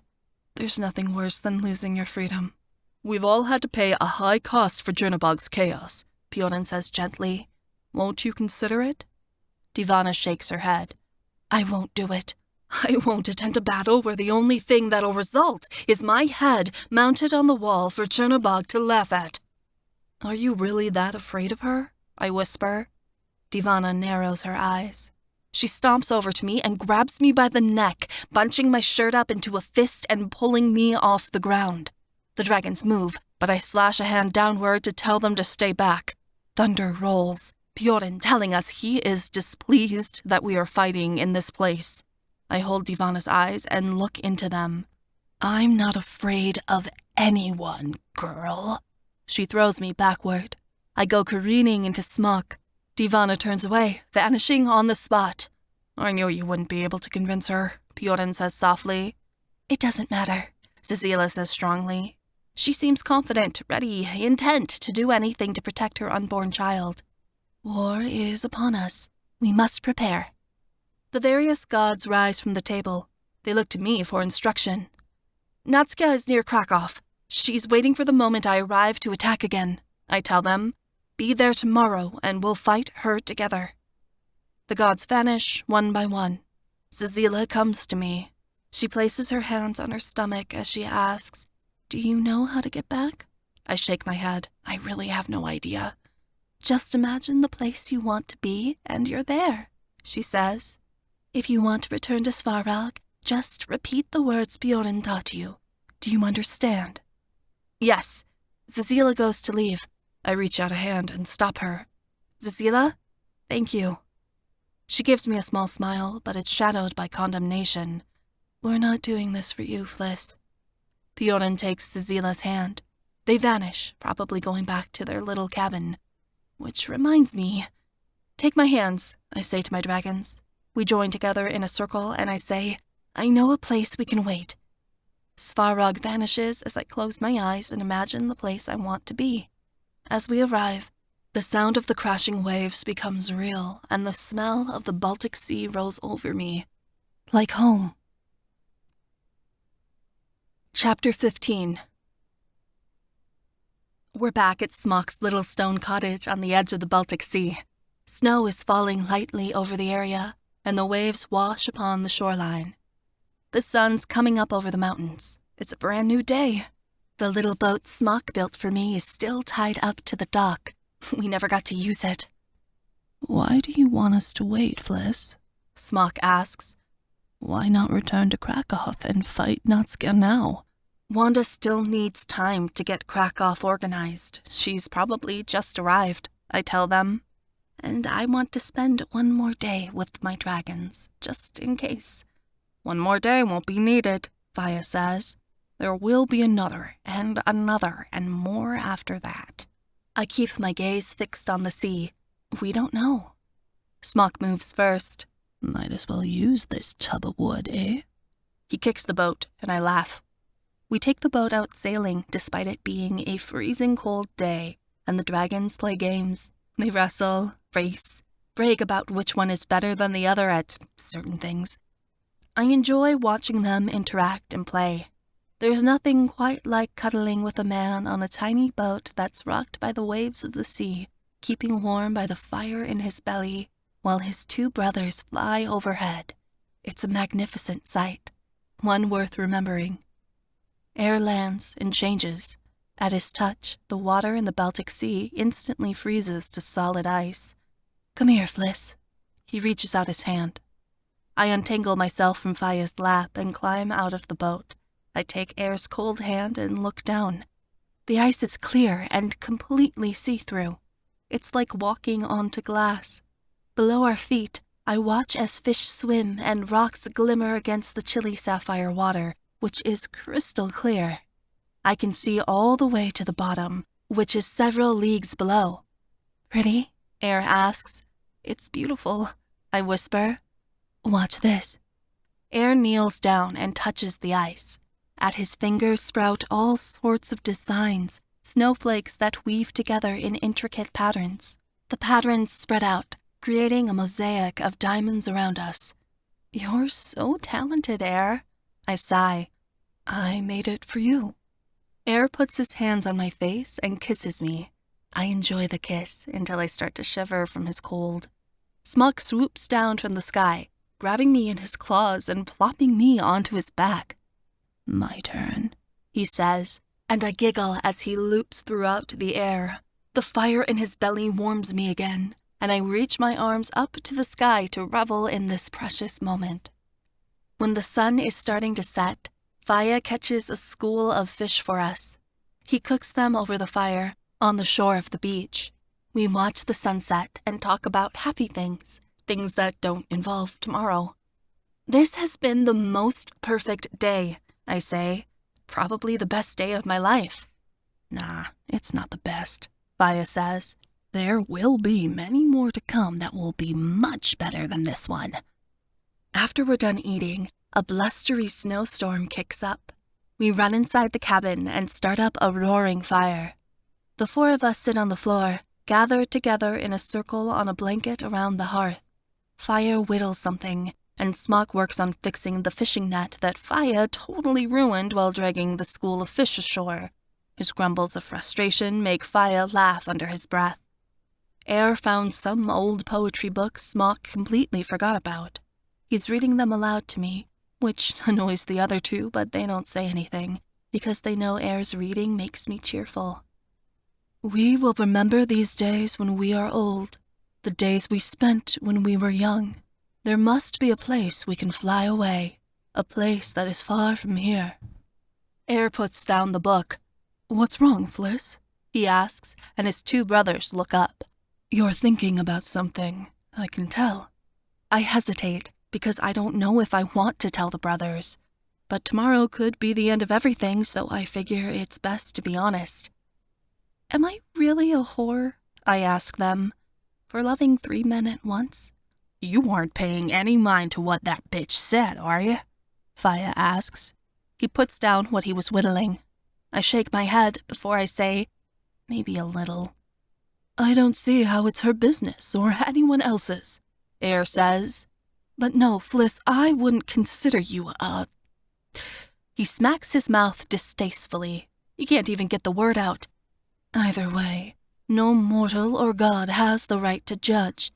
It's not a wrong way of living, merely a different way, Smock offers. Just because people don't approve doesn't make it bad. What are we doing wrong except learning how to love? I've been thinking about some things. I stare into the fireplace. You three told me I didn't need to earn love, that there's nothing you can do to earn love. I didn't understand what that meant at the time. I said I did, but I didn't. I grew up a slave. My entire life has been centered around trying to earn someone's compassion, earn my freedom. My gaze shifts from the fireplace to each of my dragons. But I understand what that means now. I'm worried that with time, I'll forget. I want each of you to remind me when you can. I don't want to ever believe I'm not worthy again.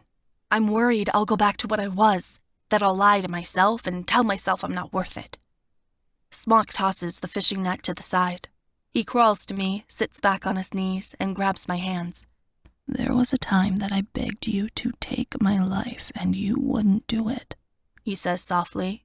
I didn't believe a dragon was worthy of forgiveness and love, but you showed me I was. Now, my entire life centers around you. Smock, I whisper, if you can extend forgiveness and love to us after what I did, after what all of us did. Smock looks to his brothers. You can forgive and love yourself. You are so strong, Fliss. The strongest person I know. We dragons might be brave and big and formidable in battle, but you're the one who keeps us moving onward. You keep us all together. You went forward after all of us had long given up. Aye, Faya says gruffly, and he draws near. Love can't be earned, but if it could be, that would more than earn ours. We've lived longer lives than you, Fliss. We may all be gods, but as dragons, our lines of memory are unbroken, Air says. We've seen over the centuries how the world works, how things change and become new. Something that's never completely changed is you. You're the same girl I met long ago, but braver, wiser, and more compassionate. You don't give up. That's what I love about you. You're the binding force that keeps us all together, Smock says, and he cups the side of my face. Do you know that? I nod, tears pouring down from my eyes.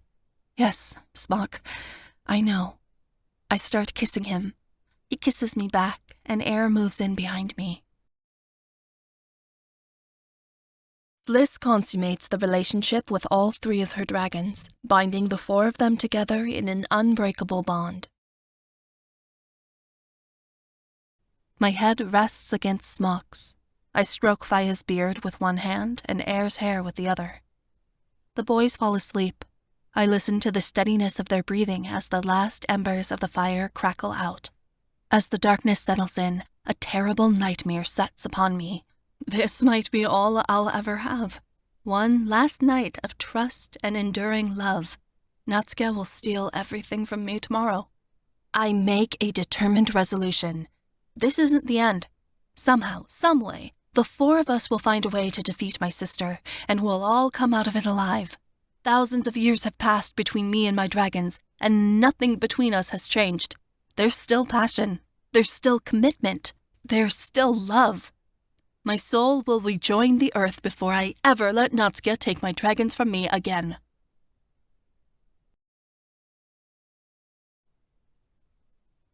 Chapter 16. I stand before the rising dawn of a new world. Today, I will face Chernobog. Either I will win, or I will die. It's time. I'm changed now. I'm different. I'm grown. There's no going back to the person I used to be, but I will become someone better. The stone of Cineri is around my neck. I don't want to use it. If there's a way, I want to avoid imprisoning Natsuka, but I know I might not have a choice. My dragons come up behind me. They're strong and ready. None of them are quaking with anticipation. They're certain we're going to win today. Walking all right? Faya asks teasingly as he wraps an arm around me. I grimace at him and don't answer. I'm still pretty sore from last night's activities. We have a present for you, Air says, as a good morning greeting. A present? I ask. Today, of all days?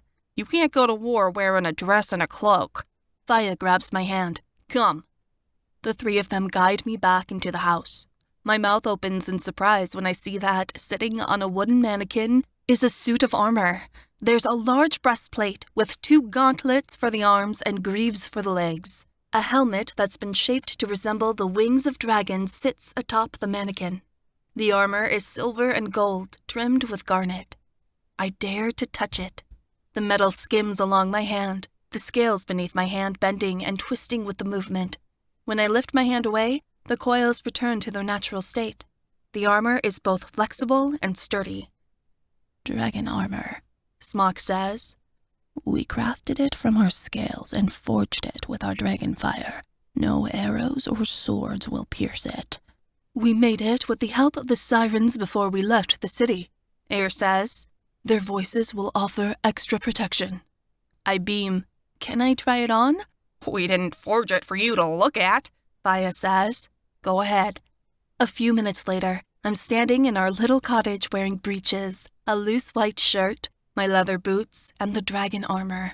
The helmet fits perfectly over my braid and leaves enough room for me to see, but doesn't move around, so it'll stay on when I'm flying. Thank you, boys. I embrace each of them. I appreciate the gift. I also took the time to sharpen your sea axe. Smock hands the treasured knife to me, the one that guarantees my freedom. Your voice is your greatest weapon, but we all feel better if you have something else to carry, just in case. I sheath it on my hip and turn to the boys. I'm ready, I think. Let's go. I ride Smock on the flight to Krakow. Though winter is long and dark in Poland, today it's warm. Most of the snow has melted and turned to mud. It's strange, unnatural. Even the land seems to be bending to Natsuka's influences. By the time we arrive at Krakow, it's around mid-afternoon. We circle the area, looking for Natsuka's dark fae and the German forces, but we don't see them. They're hiding. I should search the forests and chase them out, Faya growls, letting out a plume of smoke. No, I say. Let her come to us. We land outside of the city, where it looks like Wanda has sent her forces. My eyes search for her, but I don't see my friend. Just the large masses of Polish soldiers gaping at me and my dragons. The dragons retain their beastly forms, and I slide off of Smock's back. As I turn and drop my hands from Smock's scales, a tall, broad man with 2 soldiers approaches. "Dragon Maiden?" The man tilts his head, and the large number of poles behind him bow. "Welcome." It's so strange to see a large group of people who used to treat you like dirt give you respect and reverence. Almost an unbelievable experience. I'm not so virtuous I can't help but feel a little smug. I recognize many faces in the crowd. Once, these people acted as if I wasn't worth anything. Now they see me as something more. "Where is Wanda?" I ask, addressing him. I have to give him credit. Unlike the rest of the people standing around, he doesn't appear terrified of my dragons, as if bringing in a host of them is something people do every day.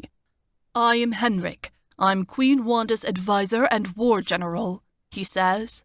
"I'm leading her army against the German forces." "There are more people here than just those from Krakow," I say, looking around. "There are thousands of Poles, more than I've ever seen." "Yes.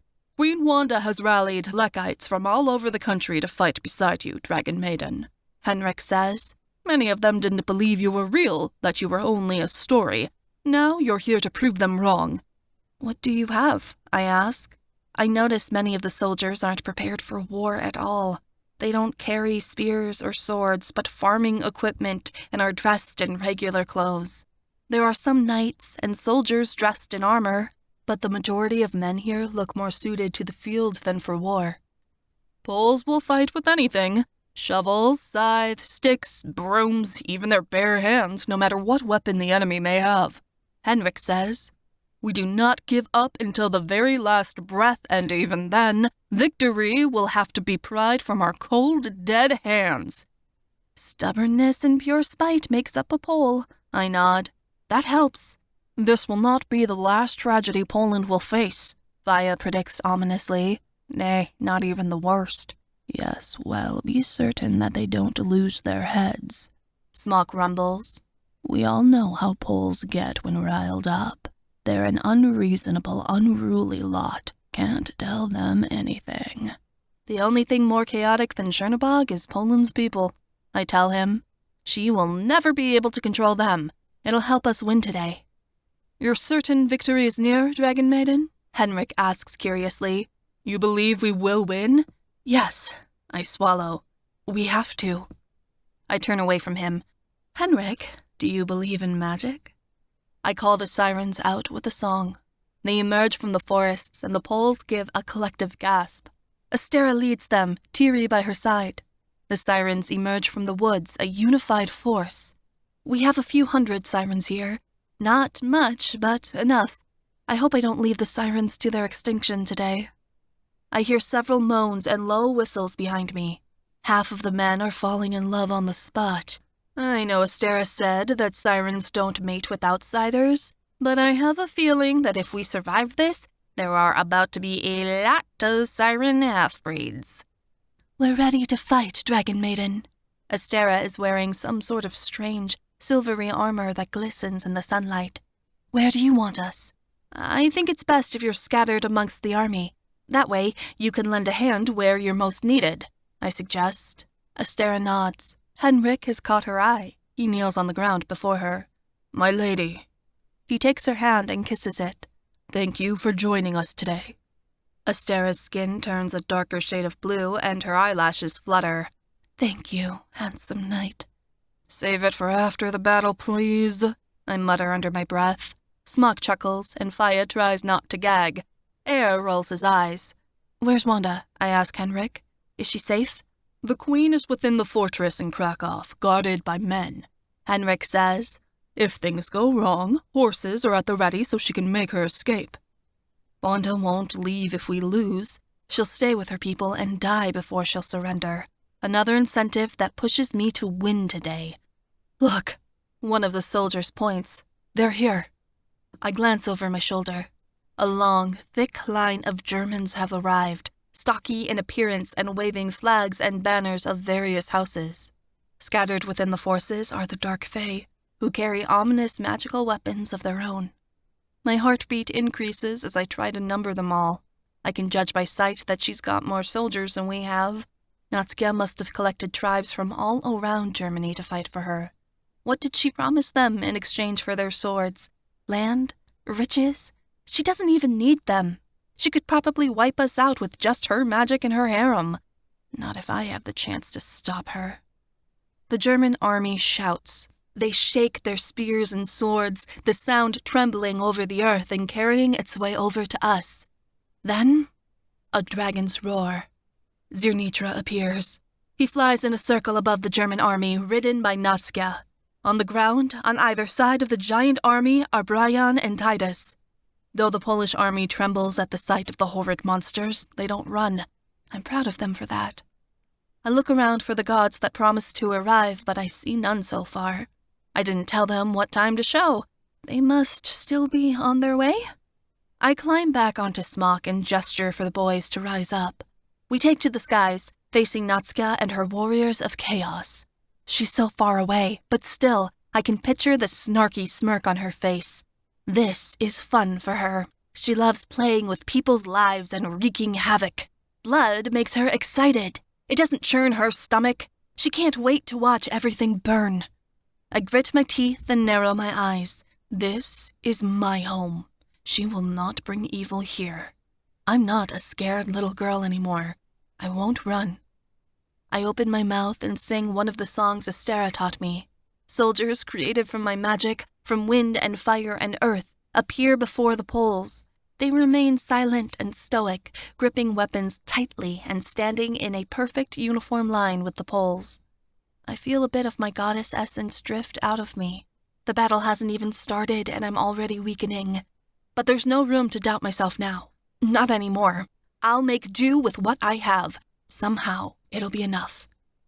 Natsuka raises her hand, and the German army charges. Henrik climbs onto his horse and leads the offense. The Poles follow him, the sirens sailing above the army to fly at Natsuka with all the rage I've enabled them with. A symphony of song rises as the sirens summon their spells.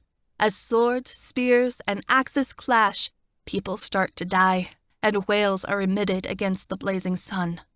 The war cry becomes a lament of sorrow. Natsuka skims her hand across the sky, and a dark ribbon of shadow weaves throughout the clouds. I counter it with my voice, causing the light to blaze brighter than before. Natsuka flies toward me, eyes wild, her wild laugh jarring. "Come on, little sister. Show me the power of a fallen goddess." I grab onto Smock's spikes, hunker down, and grit my teeth. "You asked for it." My 3 dragons and I soar at Natsuka and her harem as the shadow and the light rage against each other, and a sharp glare ripples across the sky over the murder below. War has begun. Chapter 17. Air is the fastest. He gets to Titus first. My ice dragon jumps upon the Sheznik and digs his claws into the creature's back. Titus hisses. The large fire demon increases the flame that burns over his ashen body, and steam rises into the air. Titus swings his flaming mace backward and knocks Air off. When Air goes rolling to the ground, Titus swings back his whip made of flame and lashes it out. Air manages to scamper away from the first painful blow, but the whip coils around his ankle and yanks him to the ground. Titus swings his mace upward and brings it crashing back down. Air rolls out of the way at the last minute and yanks himself free of Titus's whip. He kicks Titus away and stabs the monster in the middle with his sharp, icy tail. This time, the whip connects, leaving a molten lash upon my dragon's thigh. Air hisses in pain and bares his fangs, launching himself back at Titus. The two of them dance around each other until Titus gets close enough to land a major hit. Titus's dozens of spinning teeth bite down onto Air's left wing at the shoulder, digging into the flesh and sending blood everywhere. A fury rises inside me when I see Titus latched onto my dragon, and I emit a song. Titus is forcefully pried away from Air at the sound of my voice and shoved to the ground. I feel a small bit of energy leave me with the spell. I change the notes from furious to healing and coo a sweet song to heal Air. His shoulder begins knitting together faster than normal, but still, he sways. Faya meets up with Brian next. The dragon and the bees are more brutal and less tactical. Faya grabs onto the deer-like monster and tosses him away before jumping on him. Faya starts clawing at Brian's stomach, but Brian uses his hoofs to carve a large gash into Faya's cheek. Faya moans, and Brian chuckles. Brian hooks his antlers underneath Faya and throws him into the air. Faya manages to spread his wings, and he changes the toss into a calculated dive. Faya smashes Brian into the ground, then gets off of him. Faya rises on his hind legs to claw at Brian, who combats with his human-like fists. When Faya smacks him across the face, Brian growls. He backs away, lowers his antlers, and charges. Faya is ready for him, lowering his head and stomping his feet in a challenge.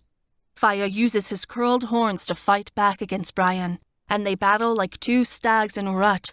Faya gets hooked onto one of Brian's horns and gets caught. The two of them struggle to pull apart as Faya emits flame from his mouth and Brian kicks. When Smock roars, I realize we're close to Zernitra. Zernitra is grinning. The dragon god swings his tail at us as we dive near, but Smock avoids him and comes up from underneath him. Smock rams into Zernitra with his back, and I duck close to Smock's body. The blow sends Zernitra reeling backward, but the old dragon manages to get his bearings. Natsuka is holding on like this is a casual evening flight and not a fight to the death. Zernitra emits black flame from his mouth. Smock retaliates in kind, and I have to hold on tightly as Smock soars around in circles to avoid the flame. We fly high above the battle until the men below look like toy figures. Smock tries to get close enough to grab onto Zernitra, but every time he tries, the dragon god flies away. He doesn't want us to get too close to Natsuka. While Smock is busy distracting Zernitra, I focus on Natsuka. She's calling down lightning from the sky again, but no matter which way it comes, Smock outmaneuvers her magic. I open my mouth and sing the song that Astera taught me, the one that will absorb Natsuka's power. I need to weaken her now, at the beginning of the fight. My fingers tingle and my strength returns as Natsuka's magic flows into my veins at the command of my song. I feel my magic growing, and I change my voice, though the song I originally sang continues to hum through the air. I modify the spell to summon the sun, and light bursts through the dark clouds, harmonious and brilliant and white. It casts the area in a godlike glow, and the people battling below have to cease fighting in order to shield their eyes. I hear Natsuka scream in agony. She's writhing upon Zernitra's back, and large blisters are blooming across her porcelain skin. Blotches form on her face, hands, and arms. They spread quickly, smoke rising from her form. She pats herself to put the little fires out, whispering incantations and spells. I feel the flow of Natsuka's magic be cut off, and the sunlight from above is shut away as one of her dark clouds passes over it. Both of my songs are silenced as Natsuka clenches her fingers into a fist. I find my magic renewed and restored, but when I sing once more, nothing happens. She's figured out what I'm doing and is blocking my magic. She's already healed herself. Natsuka's skin appears as pristine and perfect as ever, though her clothes show the effects of being burnt. I actually managed to get a hit on her. I don't think it did much but make her angry. She's hardly fazed. She orders Zernitra to push on, and the dragon god soars over us, talons outstretched. Zernitra manages to get his claws into Smock's scales. Zernitra shakes Smock roughly, and I'm launched from his back. Willing myself not to panic as I fall through the air, I sing a soft tune to slow my descent and turn my body so it's falling against the wind. Faya manages to wrench himself free from Ryan's antlers. He looks up and sees me tumbling. Faya spreads his wings out and runs to me, and I crash into one of his thin membranes. I roll down the wing and onto his back where my head is spinning. "Are you all right?" Faya asks. Ryan is already coming toward him. "I'm fine. Launch me back up," I tell him as I climb up his neck. Smock has gotten free and is fighting with Zernitra, flying in circles and looking for me. "Ready?" Faya asks as I sit on his nose. "Now!" I say. Faya lowers his head and then flings his head upward in as fierce a fashion as he can. I go soaring up. Smock notices me and flies over. He catches me in his claws before he spirals in the air. I land once again on his back. Zirnitra and Smok fly around in circles, getting close to each other, but never close enough to do any damage. I call upon the light again, but each time it begins to peek from behind the clouds, Natska's shadow covers it. Darkness, a harsh darkness, falls over the land. I feel like I'm being smothered. I look around frantically for the other gods, praying, hoping that they're somewhere out there. Where are they? I should have felt their magic by now, seen their power. A sickening pit develops in my stomach as I realize the truth. The gods aren't coming. They've abandoned me. They're doing to me what I did to them years ago, as revenge. Will I ever stop paying for my forgotten mistakes? I shake away the tears that creep at the corners of my eyes. There's no use crying now. There's nothing I can do about it. I'll beat her without them. A roar from below catches my attention. I glance down, focusing on what's taking place between Air and Titus. Now that my voice has helped Air recover, he's angry. Very angry. I can see the blazing cold in his eyes, feel the icy rage as he focuses on Titus. The fire demon laughs, reeling back his whip once more to lash it upon Air's back. Air rears up and grabs the whip. He rips it forcefully out of Titus's hand and tosses it away. Titus charges at him with the mace, causing earthquakes. Air draws back. With all his might, he unleashes a jet of ice that's larger than what I've ever seen him create. Titus covers his face with his arm as he attempts to proceed forward.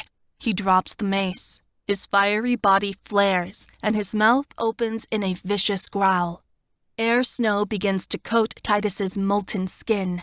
The ice forms like a statue around Titus, trapping him in a crystal prison. My ice dragon takes a deep breath. Titus, though he can't move within the ice, is panicking. His body heats up. The ice around him begins to melt, though slowly, too slowly for him to stay alive. Air strides forward. He wraps the ice crystal within his tail and flies up high. When he's at a tall height, he drops it, letting out a final ice jet around the statue as it tumbles toward the ground. Once the ice crystal hits the ground, Titus shatters into a million pieces. The frozen bits of him go exploding like glass onto the battlefield, ricocheting everywhere. Brian is distracted by the sight of his battlemate being turned to bits of rock and snow. Faya sees his chance and runs forward, the earth quaking with his weight upon it. Brian notices him coming a second too late. Faya grabs onto Brian's antlers with his talons. Brian and Faya wrestle, but Faya's brute strength outmatches Brian's fear. Faya growls and lunges his fangs forward, biting into Brian's neck and creating a thick tear. Faya pulls upward with all his might, and Brian's head comes ripping off. Faya roars his victory and tosses Brian's head aside. The head goes rolling to the ground in a bloody tirade, crushing a few German soldiers who aren't fast enough to get out of the way. My gaze is drawn back to Natska. I expect her to be shocked or a bit worried, but she's not, merely bored. Natska doesn't seem bothered that Titus and Brian are gone, but there's fear in Zirnitra's eyes.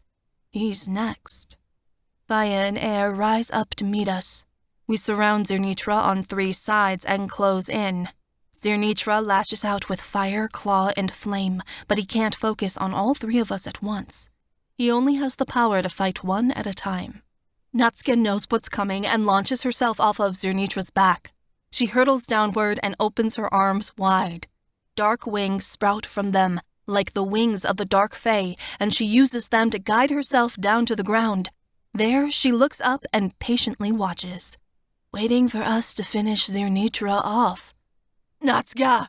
Zirnitra roars. His ancient eyes dart from the 4 of us to her.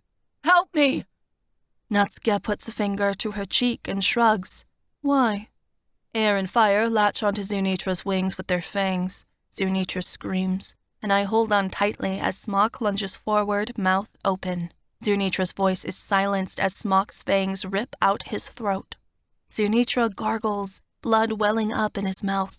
Faya and Air let him go, and Zirnitra falls, cracking the earth as he smashes to the ground. His body twitches a few times before it struggles to get up and fails. At the dragon god's death, I feel Smok's shoulders physically relax. He's been carrying Zernitra's curse upon him for a long, long time. Now it's finally over. They're shouting from the battlefield, louder than before. I look down. My heart skips a beat when I see multicolored figures mingling among the poles and sirens. Rain falls from the sky, thunder rolls, and the elements of nature are called upon to wage war. A herd of cattle stampede upon the Germans, and a shadow man with 3 heads darts in and out of battle, grabbing men and transporting them to a horrifying unknown place. From the depths of the Vistula River, which Krakow sits upon, figures emerge. Merpeople rise out of the water, carrying spears and tridents. Their fins turn into legs as they step upon the land, the gills in their necks vanishing. The merpeople charge toward the remaining Germans, who are already on the retreat. The Dark Fae are the only ones who continue to resist. Even so, they're losing the fight. The gods, they've come, and they're not alone. The Queen of the Baltic and her merpeople have arrived to help us. I noticed Ivana, the hunter goddess, is also here. I guess I was able to change her mind after all. Smock takes me down. My 3 dragons land, and I slide off Smock's back. We proceed toward my sister as one unified force. There are no foes left to fight, save for one. Only Natsuka remains. Chapter 18. My sister doesn't seem upset or panicked that her army is losing the fight. She's calmer than ever, observing me with crossed arms and a thin mouth. "What are you going to do, Natsuka?" I ask. "Your harem is destroyed. Your army is failing. You have no allies left to help you." Natsuka's lips tilt. They turn upward and tremble before a deep and echoing laugh emits from her black soul. "Do you think I needed them?" she asks. "They were merely playthings. Amusement for me, to make the fight more interesting." She wipes tears of laughter from her eyes. "You could bring the whole world to fight me and you would still lose, Fliss." Natsuka sweeps her arms overhead. Darkness like fabric spreads out from her fingertips and shoots toward us. I dive to the side. Summoning a song, I emit a harsh note that causes her own shadows to turn on her. They spiral back toward her with extended claws, but she waves her hand and the darkness dissolves away. Smock, Faya, and Air all charge. Faya runs with his horns down, but Natsuka waves her hand, and he's thrown to the side like a rag doll. He goes rolling across the battlefield, digging his claws into the ground as he tumbles. Smock swings his tail around to hit Natsuka. When it comes by her, she ducks, then reaches out to grab the end of it. Wrapping her arms around Smock's tail, Natsuka turns in a circle and flings him to the other side of the battlefield. Smock goes flailing through the air and crashes into Faya, dazed. Air breathes ice and snow Natsuka's way, but the large jets he shoots at her are frozen in place as she holds a hand up. The blast of his magic becomes a wall of ice, and with a wiggle of Natsuka's fingers, it melts into a puddle. The 3 dragons surround her again, more cautious this time. I increase the tempo of my song, trying to get her magic to weaken, trying to force her to make a mistake. But it's like my siren magic doesn't have any effect on her. She's not even breaking a sweat as she bats my dragons away effortlessly. We aren't getting anywhere like this. We need to work together. "Air," I say. "Take me up." Air turns around. I run toward him and launch myself onto his back. He takes to the skies just as a blast of Natsuka's lightning nearly singes his tail. Faya and Smock copy our lead and take to the air as well. Natsuka starts firing bolts of lightning at me, accompanied by jets of black magic that appear to be jagged knives racing through the air. Air launches me from his back, and I turn in the air so I'm aiming for Faya. He snakes me in his right paw, then spins me around so that his back is facing Natsuka. Faya pitches me towards Smock. Smock rolls as he catches me. We narrowly avoid being wrapped in one of Natsuka's vicious spells in the process. The cycle begins again as Smock throws me to Air and Natsuka laughs, thinking that this is a silly game. "How will you die this time, Fliss?" she asks. "Will this end be even more gruesome than the last?" She'll keep this up forever, forcing my dragons to toss me around like a leather ball. We need to turn this to our advantage, but there's only one thing left we haven't yet tried. I won't be able to imprison Natsuka within the stone incendiary if she's not weak enough to contain. I must do this. Boys, gather your breath, I tell them. I'm on Air's back again. The cold inside him chills my legs as he gathers his snow and ice within his throat. Spock and Faya come to either side of us. They're ready too. Natsuka's eyes flit from dragon to dragon, wondering what they're doing. Now! All 3 dragons blast their magical breath at Natsuka at the same time. I have to reach into the deepest reserves of my magic to summon the spell. Remembering the harmony Astera taught me, I strain my voice to reach to the highest notes I can in order to combine the dragon's magic. That's when I do it. I've never, ever merged the power of my dragons before. But in the necessity of the fight, I'm forced to perform. Faya, Smock, and Air's breath mingles to create one singular, massive force. The 2 fires, along with the ice and snow, twirl together in a majestic mix of beauty and deadly force, tinged with the purple of my goddess essence.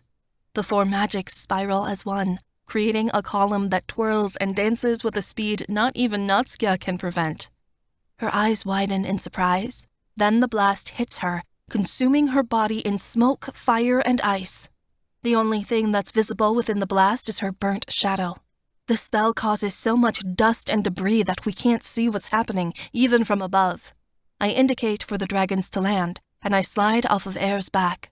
I cautiously proceed toward the area where Natsuka was, keeping my guard up. My mouth falls open when the smoke clears. Where I expected to see a burnt and hollowed corpse, or at least a weakened foe, is Natsuka, not a mark on her. She brushes off her dress like the entire act was a nuisance. Well done. Good show, Fliss. Natsuka claps slowly. But is that really the best you can do? Our combined magic didn't even touch her. The dragons stare in horror at the Dark Fae Queen, and my stomach rolls. We did everything we could, and it didn't work. She's still too powerful. I'm getting bored of these games, Natsuka says. I thought you'd put up more of a fight, that you'd actually be a challenge. How dull. Natsuka curls her fingers. 3 circular bubbles, black in color, form around the dragons and imprison them. The dragons struggle to break out of the magical prisons, but no matter what they do, they can't shatter the shields around them. Natsuka lifts the dragons into the air. They hover before me, clawing at the walls to get out. Natsuka, let them go, I whimper. I take a step forward, my hands clenched together, begging her. This would be more fun if you had something to lose, Natsuka says. She chews on a fingernail and thinks. I could kill you again, but it's happened so many times, it's starting to get repetitive. Her face brightens. I know. I'll force you to make a choice. The bubbles change. My dragons gasp as the bubbles around them begin to lose air, slowly suffocating them. The dragons increase their efforts to escape, panicking now, but there isn't any way to get freedom. There's no power I have that can break the magic Natsuka has on them. Pick one to die and I'll let the other 2 live, Natsuka suggests. His brothers will never forgive you, but that's the fun part, isn't it? No, please, I wail. Don't hurt them. Kill me instead. I'm weeping tears of sorrow, on my hands and knees before her. I'll give you anything you want. But you are giving me what I want, sister. Your tears. Natsuka smiles. Better hurry up and pick. Otherwise, you'll lose all 3. Air's kicking with all his might to try and escape, while fire wrestles against the confines of the bubble. Smock's already given up. He lies on the bottom of his bubble, head drooping slowly. His eyes tell me to pick him, to let him die so his brothers can live. I can't, I whisper, and I put my head in my hands. I love them all equally. Killing one would be like killing all of them.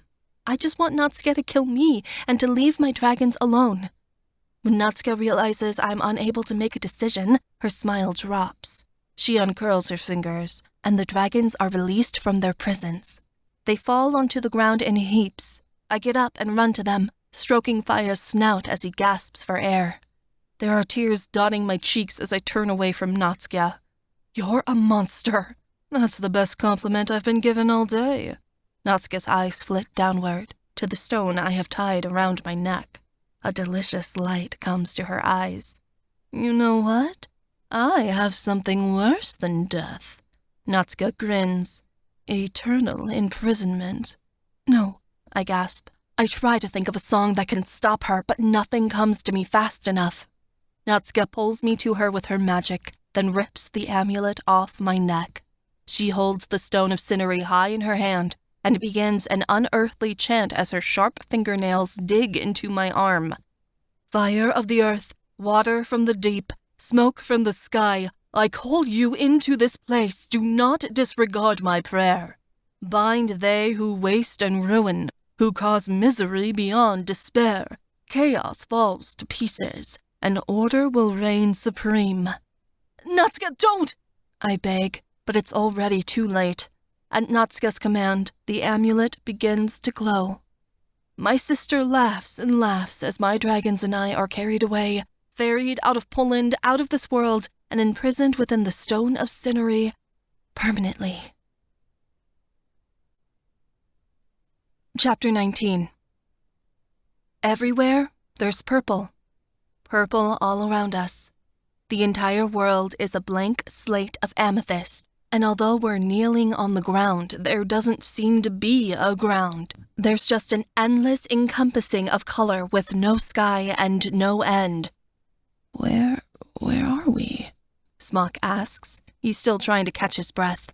He changes into a man and spins on the spot. We're inside the stone of Cinery, I tell him, though it breaks my heart to do so. But that means... Air shakes his head. No. Faya gets up. He changes into a man and rubs his neck. Are you all right? I get off the ground and gently touch him. Faya pushes me away. I'm fine. This can't be. We have to. Faya stumbles away before he takes off running in one direction. Air spreads his wings and flies in another. I let them go. It's no use. Smock and I look miserably at each other. We know what his brothers aren't willing to admit yet. After a time, Air and Faya return. They emerge on the opposite side they left on, heaving and panting. Air changes back into a man and puts his hands on his knees. It goes on forever in all directions, yet you're always in the same spot, Air says, frustrated. There's absolutely nothing to see or do, no one to speak to. There must be a way out. Faya turns in a circle, panic edging in around him. Is there a way out? I shake my head. I don't know. Stera made it sound like there wasn't. So that means we're trapped here, forever? Air asks. My lip trembles. I suppose so. I hang my head. My dragons gather around me in a circle.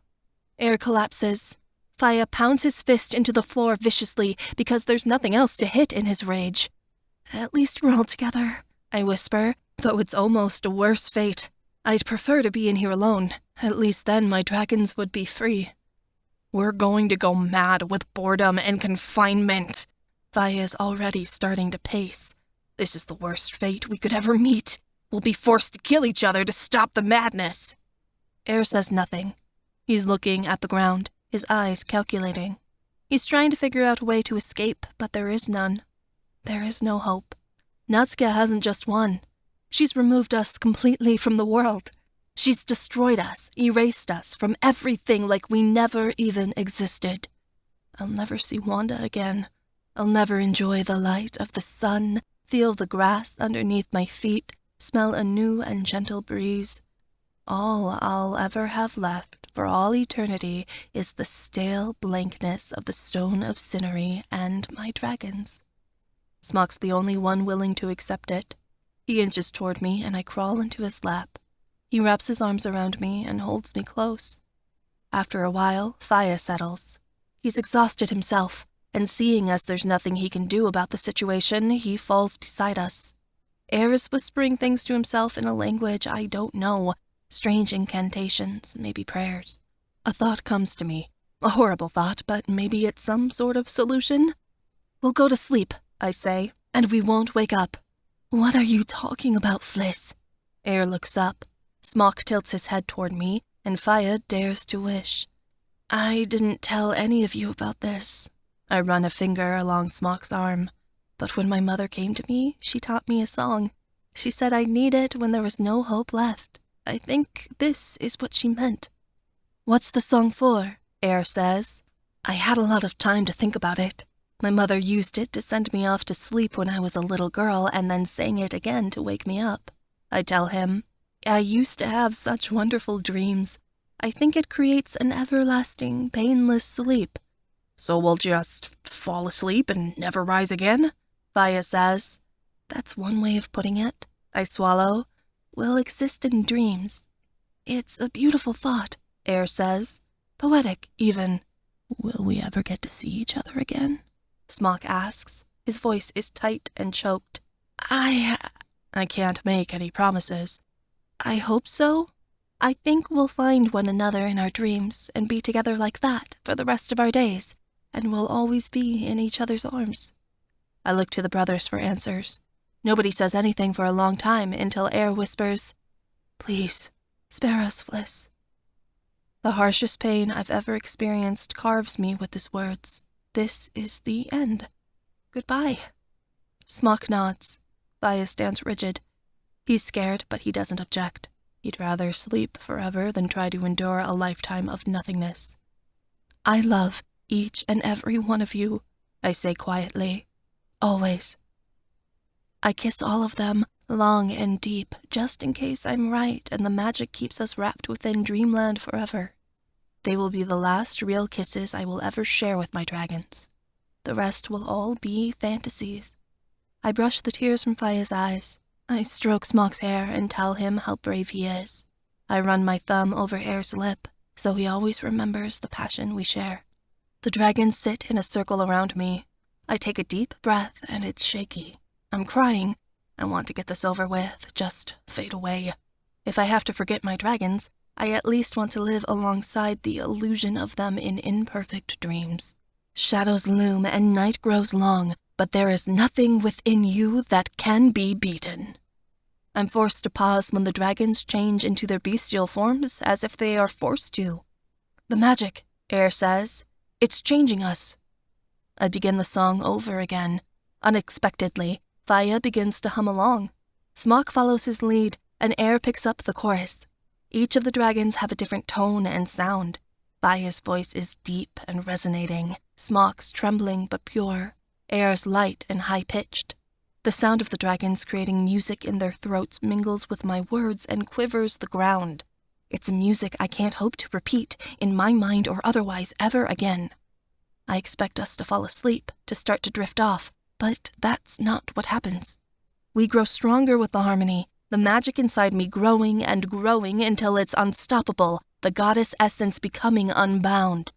The dragons. They're using their music, their song, to combine their magic with mine, until all of us are one.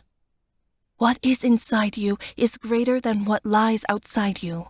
You will find your way again, and that road will lead you home. What may be lost isn't lost forever, and you aren't lost at all. The journey grows long and tiresome, but your strength will show you through. The walls of the stone are starting to crack. I can see fissures in the sides of the amulet and in the floor below us. I increase the volume of the song, singing more beautifully than I ever have before. The dragons continue to hum along, melding their voices with mine and slamming their tails against the ground to create a beat. The day grows long and repetitive, yet life is always worth living. Love is what makes it worth living. Love will show you the way back again, in a world of gods and men. With the last word, the stone shatters. Beautiful rays of sunlight encompass us, and the essence of our souls cling together as the song transports us away from our prison and into the light. When we arrive in the hills surrounding Krakow, I want to kiss the ground or cry. The dragons cheer. Smock lets out a nervous laugh. Air screams in victory, and Faya starts jumping up and down. Natska's mouth is wide. On the ground is the shattered fragments of the stone of Cineri, no longer useful. How could you? No! Her face forms a vicious snarl. How did you escape the stone? No god nor man could ever render the power.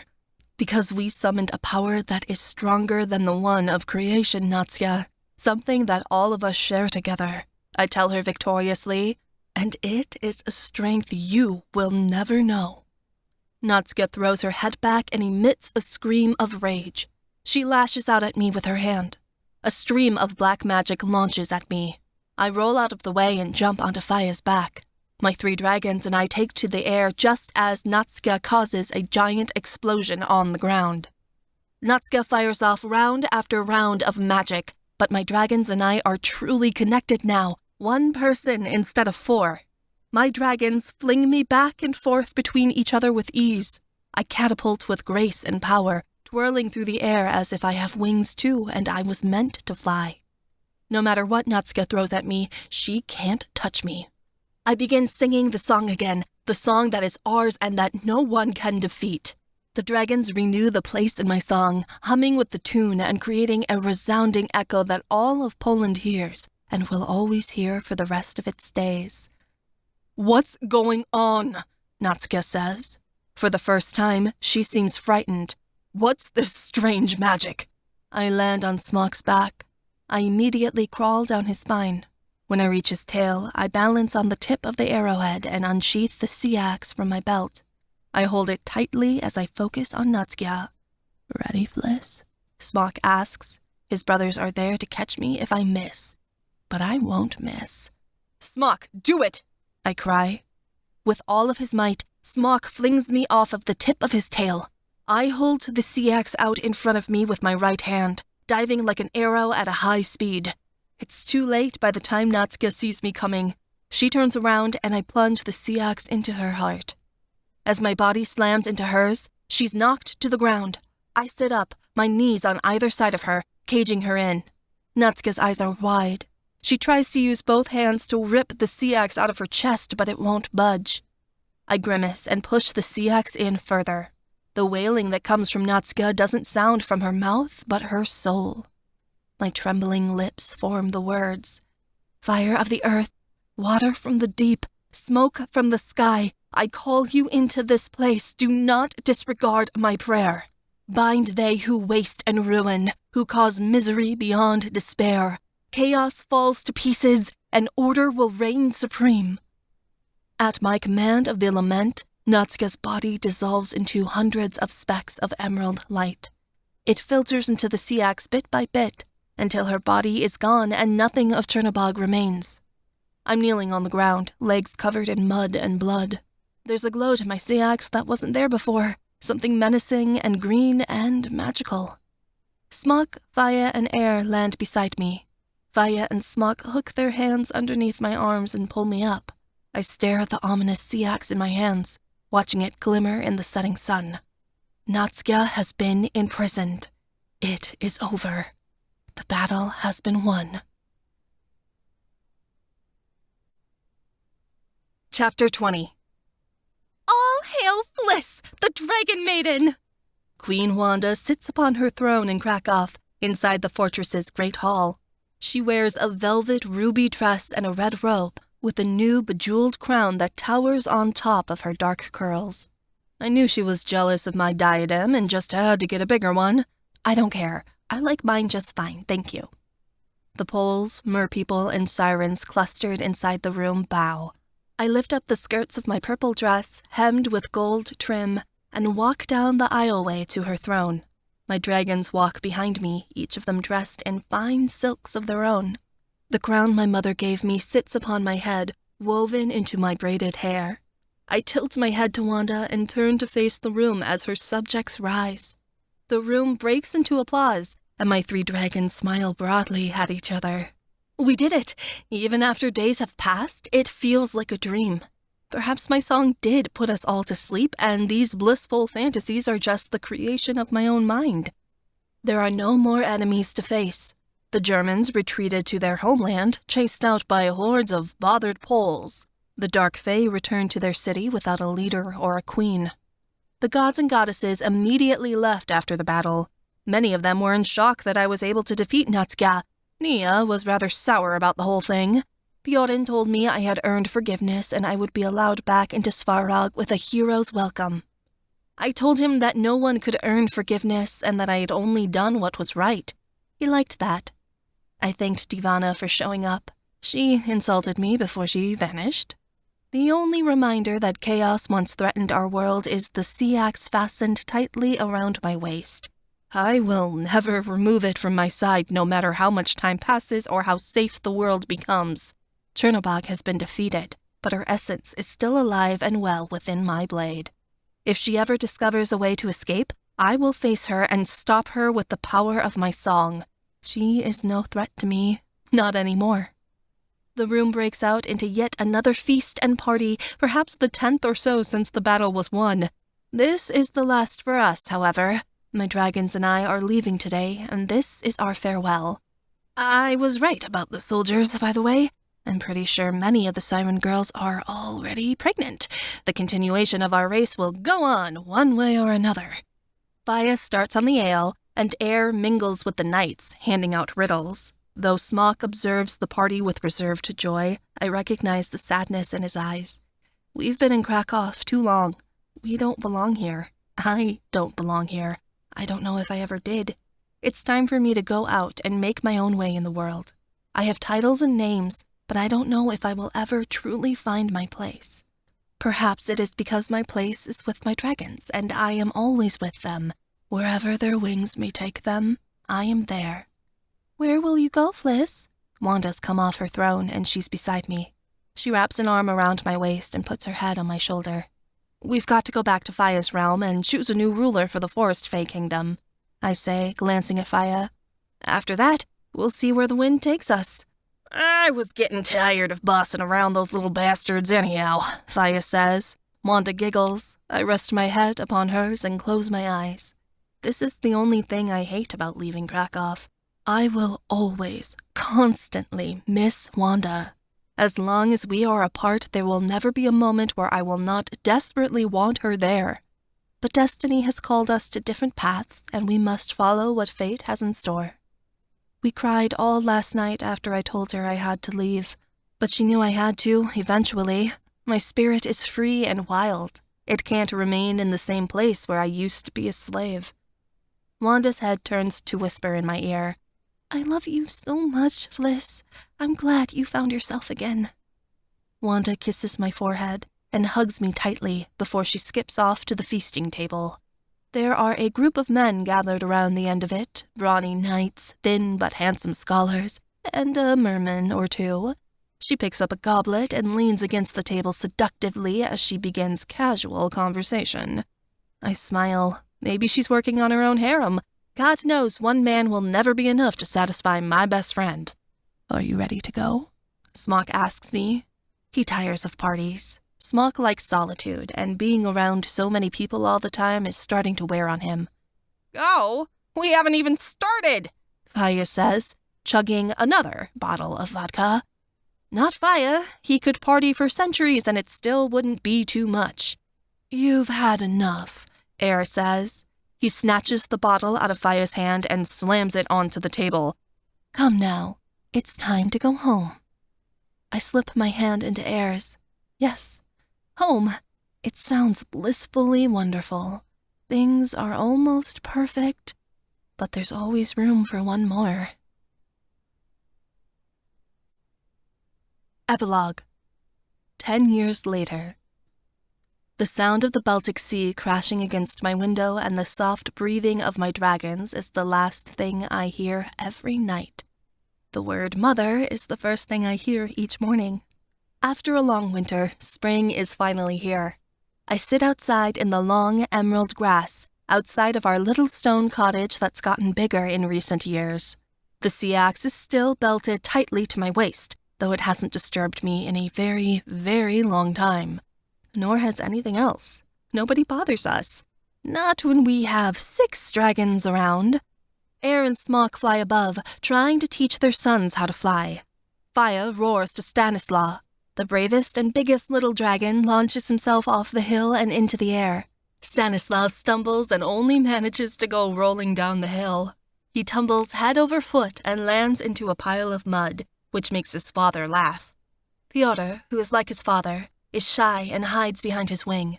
Smock comes down to the ground and changes into a man. He kneels and talks calmly to his son. Piotr flaps his wings a little reluctantly and looks at me. I give him an encouraging smile. He increases the pace, flapping his wings a bit faster. He rises a short length off the ground and seems ecstatic at the progress. Air and Claudius are off doing their own thing. They're in human form and discussing in great length some sort of long and tiresome book that put the rest of us to sleep last night. Claudius is too old for his age. I tell Air constantly a little boy should be off playing and getting into trouble, not discussing philosophy, but to all the gods if Air listens. Stanislaw ignores what Faya's trying to tell him. He turns his back on his father and charges at Piotr, who is now just getting the hang of it. Stanislaw knocks Piotr out of the air and starts a fight. The boys tumble and wrestle. They nip each other and shoot out small spurts of flame, something they just learned they could do. Nearly burned my house down the other day, the little shits. Smock lets them at it, but Fire foolishly decides to get between them and ends up getting a sharp bite on the leg for it. Claudius notices his brothers wrestling and runs across the field to join in, transforming into a tiny ice dragon and hopping on top of Stanislaw's back. Someday, they'll be warriors. They'll rule over the tribes of Slavs and start new countries, new nations. But for now, they are children, and I'm more than happy to let them be children. Faya limps over to me. His pant leg is torn and he's bleeding. "What happened to you?" I ask. Faya grumbles. "The little rascal got my leg fairly deep." "Go get a bandage," I say, laughing, though he doesn't need it. "That cut will heal in less than an hour." "Nay, I need ale to be a parent to that rambunctious hellion." I chuckle. Stanislaw is just like Faya, but he encourages his son's rambunctious behavior most of the time. It's his own fault. Air and Smock glance at me. Their eyes are heavy with love and desire. Being mated to 3 dragons is a challenge. If one doesn't want to make love, the other 2 do, night and day. It's enough to make a woman exhausted and pleasantly satisfied.